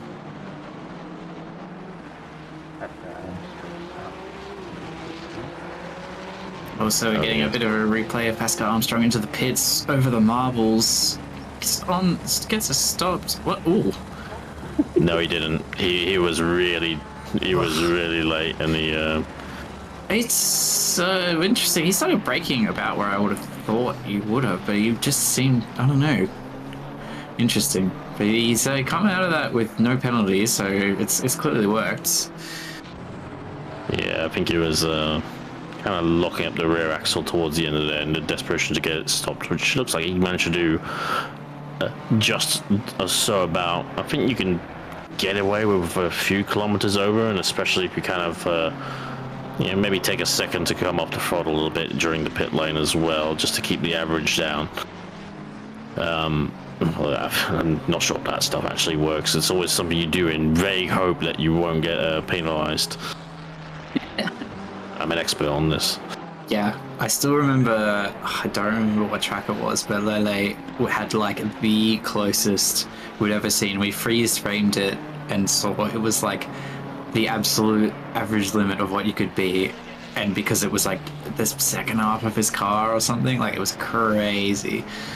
But yeah, most the transponders are in the middle or on the rear axle, so you can get away with quite a lot. I have to say. Yeah, I feel like we did not make mention of the fact that Name pitted. I did. Did you? Wow. Okay, let me rephrase. I did not mention that Name pitted, but Name's pitted. No, you did. I'm sorry, because you. What's my name? Oh, nah. That's terrible. That's boy. Retiring from comms again. Yeah, you can do LMU on your own tomorrow. I'm not even so. Someone. You can watch the flying spaceships on your own. Someone save me from having to do LMU, please. LMU's really good. It's not that it's bad. It's that I have a race straight after, so it could be a little bit rough. But so Name, yes, because we were talking about Berkeley is not obliged to give up position to Name. Yeah, it could be quite advantageous here for Luca if Naim is to lose a fair bit of time, but does have to lose 3 seconds. It's a bit surprising why Naim came in this early, to be honest. Like, if he is fueled to go pretty much to the end, because otherwise, why would you make your pit stops longer? Granted, you get more speed from having less fuel in the car, but then you're just going to lose all that time that you would get just having a longer pit stop. Yeah, but, and then being behind people that you're faster than, and Name is faster than literally everyone else on the track. So, it is a little bit interesting. I mean, he's stuck behind Fercolini, and to be honest, now Fercolini, I think now that the fuel has kind of burned off a little bit, it looks like he's finding a little bit more stability.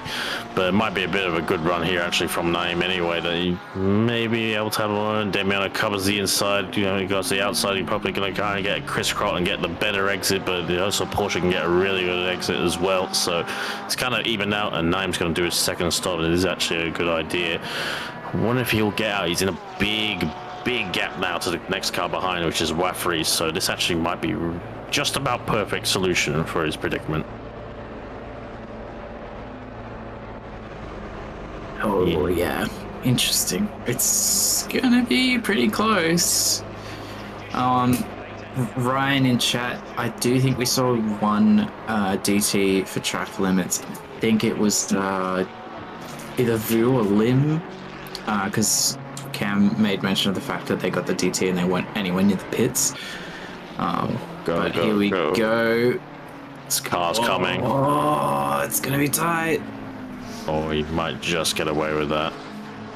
He didn't come out in that massive gap, but he does come out ahead of that pack, which is really ideal.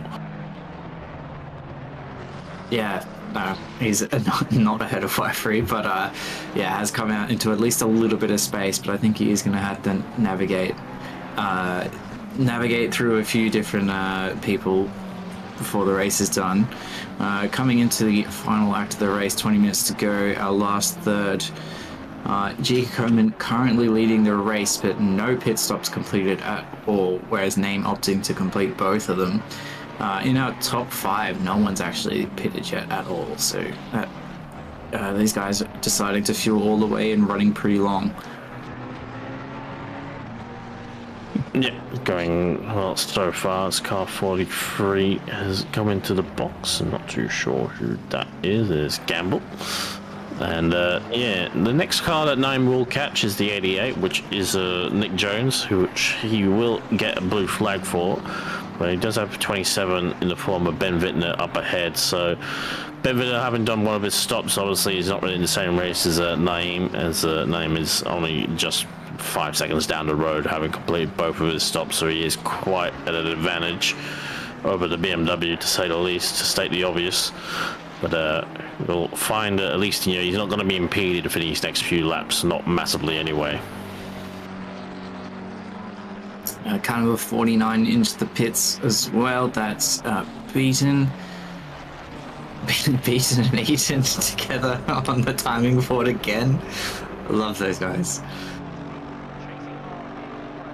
Yep, and you know, Xavier Eaton's had a bit of a scrappy race, and obviously been quite in the firing squad of the stewards as well, and hopefully he doesn't have that when he comes to race hypercars tomorrow in LMU. I believe we're at Le Mans, I think, for this. No, Spa, sorry. That sucks. I did that practice day for that as well. That's useless now. Oh, can't. I've got a controller. Yeah, just do it on the controller. It won't look any different on the stream because of the netcode. It'll look exactly the same. Yeah, it's fine. It's fine. Well, I could use a keyboard and mouse. I could use mouse steering. That's an active strat. Don't laugh. I've seen some very quick people with mouse steering. It's kind of annoying. I would be embarrassed if I got beaten by someone using a mouse to steer their car, to be honest with you. Alright, back to the racing. Mateen very close to the back of Pascal Armstrong. We've got Miller right on the back of Barker as well. Barker carrying a 15-second penalty though, so he is probably gonna wow. Man, I give up. Can we go to Pascal Armstrong then, please? Oh, yeah. All right. Pascal Armstrong onto Mateen. So interesting, Mateen.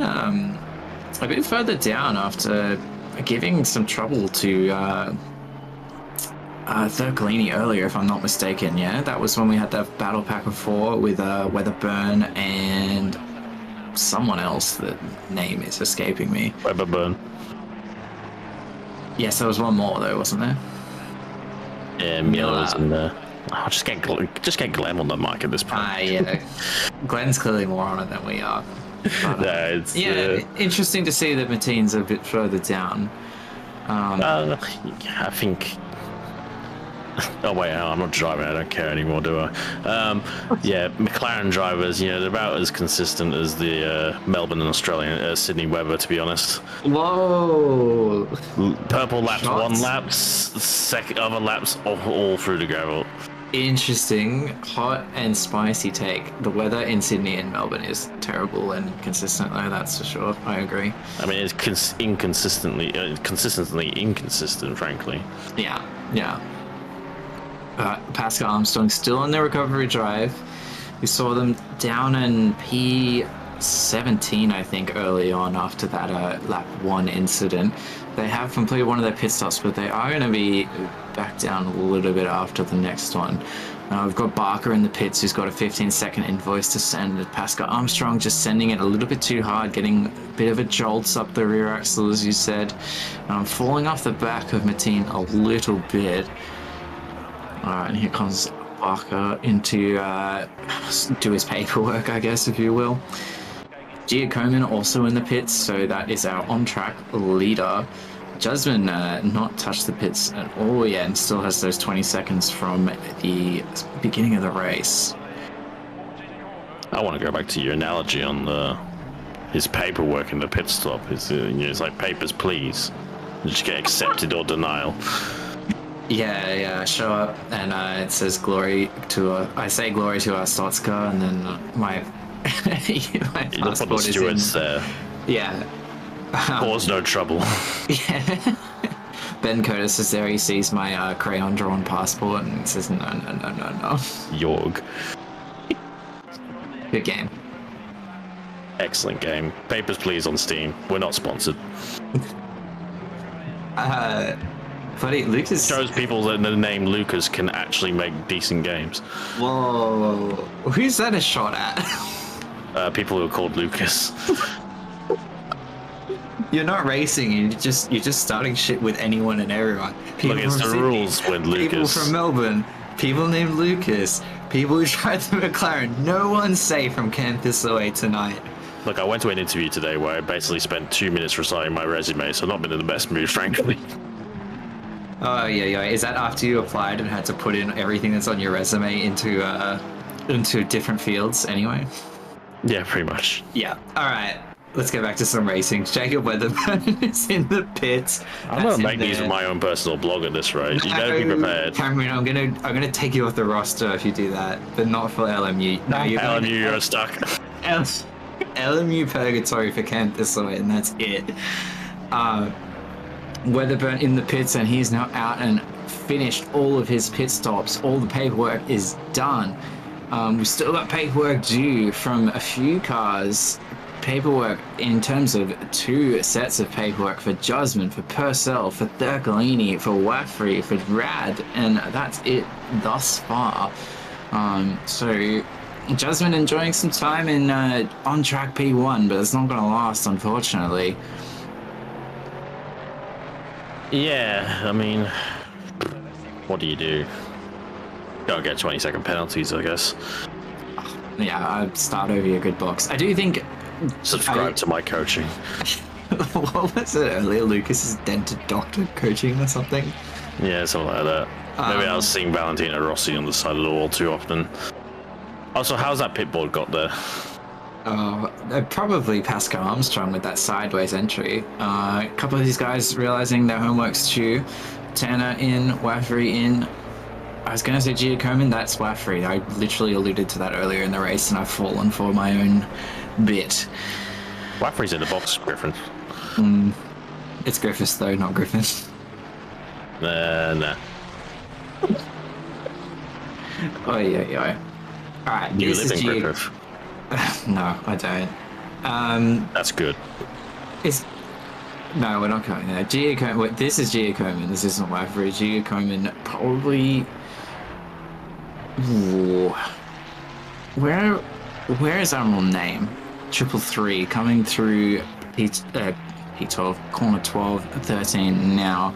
So I don't think Giacomin's gonna be ahead after that pit stop. Name unless Ventana holds him up a lot, but I've said that now, and Name's literally going to dive around T1. It literally That's impressive. Speed. You built it up, and one of them didn't jump in the box. That's the first. That's a time that hasn't happened. Yeah. We'll see. Although Name didn't dive around T1, but it looks like it's going to be relatively soon. Ventana is sweating in that bucket seat for sure. Yeah, it's did to see as Slady was alluding to that maybe Damiano was just gonna box out his spite to recover off Naeem unnecessarily, and it's like I'm trying to think, it's like these guys do it intentionally. It would be kind of cruel, but then I did laugh at that earlier. It would have been really funny if he did that, but unfortunately it was not to be. It is interesting how they've kind of alluded to this point. 213 is yellowed at the side of the track on the exit at turn 12. Who's 213? I know that number. Tanner. Hannah, there it is. Seen him in the free balls as Vintner goes wide, and Naim picks it up straight away and says thank you very much, and will fire through turn 12. Shows how it's done. Apex, bump, exit, still going strong. Naim doing everything. Hopefully, it's not been the ideal strategy for him. I mean, that said, he's probably still going to win this race at this rate. So what do I know?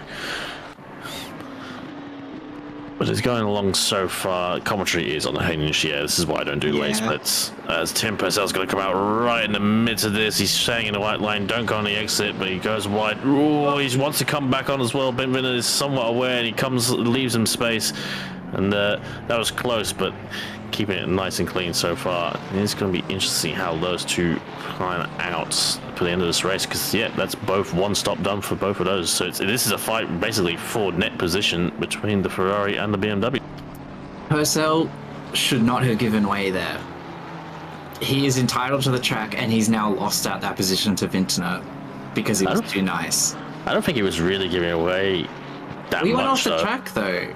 But I think he was doing that just to have some speed, because that's the thing, you either slow up so much to try and keep it tight on the line. It's kind of actually ideal to go and build up the speed on the exit to go wide.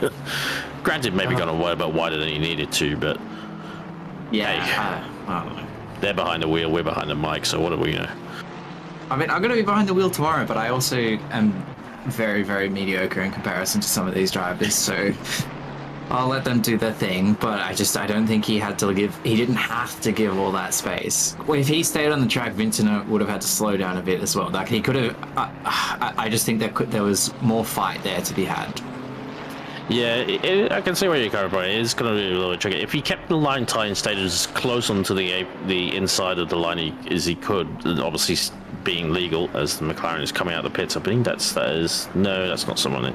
They've all got the default McLaren's Kuno skin right now, so that's really helpful. But yeah, that's car 28. I think that is Jasmine behind actually. Never mind. So that's his penalties done. So he's actually going to be fighting. It's going to be a freeway between these two for, I believe, this is going to be our last podium place again. If Giacomin and Naim hold down the top positions. Pascal Armstrong, unfortunately, the hopes of the recovery drive are dashed with a DT. I'm going to assume that's track limits because they've still got a pit stop to serve. So that's rough. They've just come in to serve that one. Yeah. Just a little as well. I think if Tim kept the line tight, he wouldn't have had the speed. Granted, Vintner probably would have had to arrest the speed and tighten the line a little bit, but I think he would have been carrying more speed to clear the Ferrari if Tim didn't go wide anyway. I think Tim was going to be in a difficult position to retain that position coming out the pits regardless, because it is just like you are right on the exit, right on the outside of the corner. There's no banking out there, so there's that little bit of subtle banking on the inside where you kind of can carry even more speed, so it just feels rubbish out there as Tim is going to get his second stop done straight away. It stopped, I think, the pit board. Yep, someone's hit the pit board as well, so that's pretty impressive. He might come out in a good bit of space here. This could be primo. Because look, I think that gap between 404 and 88, it's a lot of space. He's already pretty much at his box now. It's where that ACC gantry is there, so stop. The board is all the way back there. I know, that is the exit board. I did see it before. It was sideways, but it's on the side of the track. I think Glenn was alluding that it might have been Pascal Armstrong again. Pascal Armstrong, #1 hater of pit. He did a great job gassing him up, good Blake. Oh, yeah, he would do that to me after I gassed him up. I feel like it's been subtle commentary curse tonight. But yeah, that's a really, really good stop there for Purcell in terms of both track's position and the stop itself. There's no mistakes there, so maybe this is going to be a mild undercut with 5 minutes to go if he can put together some good laps. 6 minutes left on the timer, so Bercolini's he's already come around. He's just gone through turn 1. as Vintner gets ahead of a McLaren. Definitely a lap track as Jasmine there diving up the inside to make sure he gets through too, as he comes to the box as well. So be interesting to see. Fercolini's got to be getting his pit stops done. He's got to be in this lap surely, just to be safe. You don't want to do it too close towards the end. He's got 2 stops to do, so he's got to keep that in mind. Yeah, someone, I think it's Brian Anderson in chat saying to watch Fercolini's exit of the final corner on lap 35. It better be good. It better be good, Ryan. I'm never going to bring it up again if it's not good. We're kind of in the busy moment right now where everything's all happening at the last 5 minutes, so we'll see if we can sort that out. Squeeze that in. John Red and Jasmine in the pits. Jasmine doing that second stop. Yep. That 20 seconds, that's really like that's the thing. Like I think the front 2 are going to be just so far clear of the rest, and unfortunately for Jasmine, it was I think it would have been good to be able to convert it to at least a P3. Unfortunately, a bit of nerves got to Jasmine there with the race start and that incident into T2. Unfortunate, but something to build on and to learn from for sure. So we've just watched Fercolini come in for his first pit stop. Wafri also in the pits. Coming down the stops, and you see Wafri up ahead in the white Ferrari. Has dropped and saw the car bounce, but isn't going yet, so that's not ideal. It should be ideal as I'm pretty sure I saw it might have been the initial jump up. Actually, no, they don't jump up when the pit stops, so you see the car bounce and the car's gone. So I'm not sure why Wafri is still stationary there, as we saw Damiano's is already come in. So maybe he's not clicked off the tire. Potentially, tires, but he's pitted once before. I can't. He's going now. Yeah, that's weird. Did he accidentally flick it on? Something's gone wrong there, unfortunately. But we are on board with Purcell. It's going to be close, I think, with Purcell and Vintner. Where is Ben? Already gone. Well gone. Like, no, never mind. He's up the road. There he is. Yeah, God, who was thinking that was going to be close or whatever? That's ridiculous.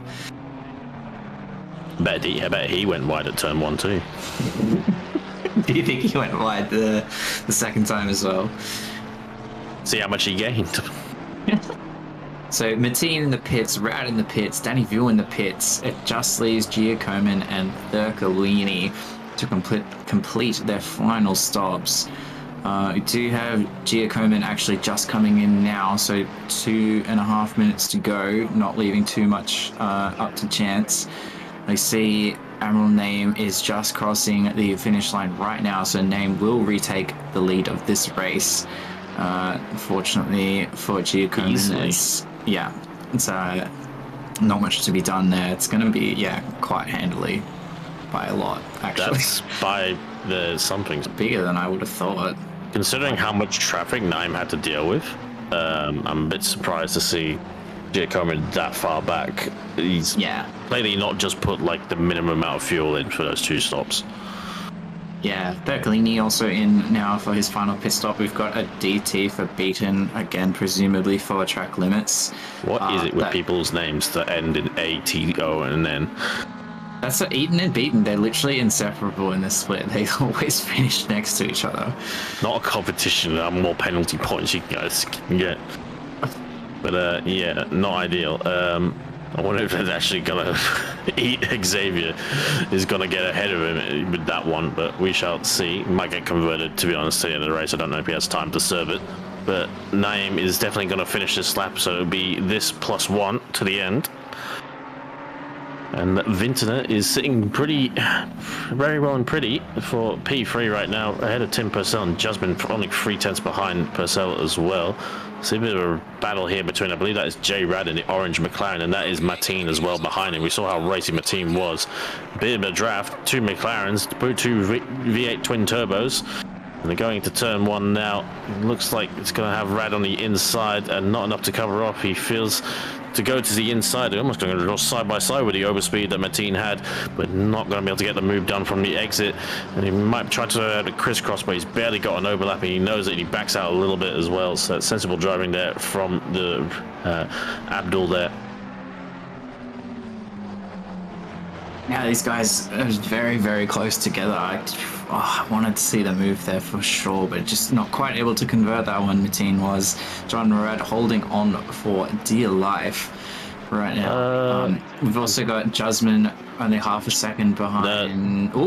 They had a contact, 125, which was Tim Purcell. He was yellowed at the exit of the last corner, and Jasmine's just redressed that position, I believe. I think there's been a moment.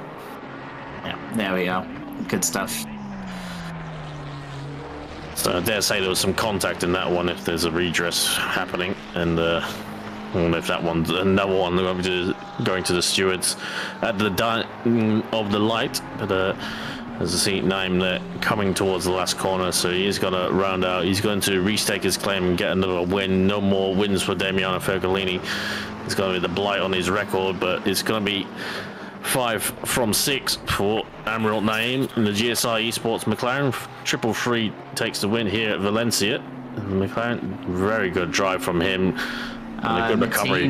Mateen picked that spot from Rad before the end of the race there as they crossed the line a lap after. So nicely done by Mateen.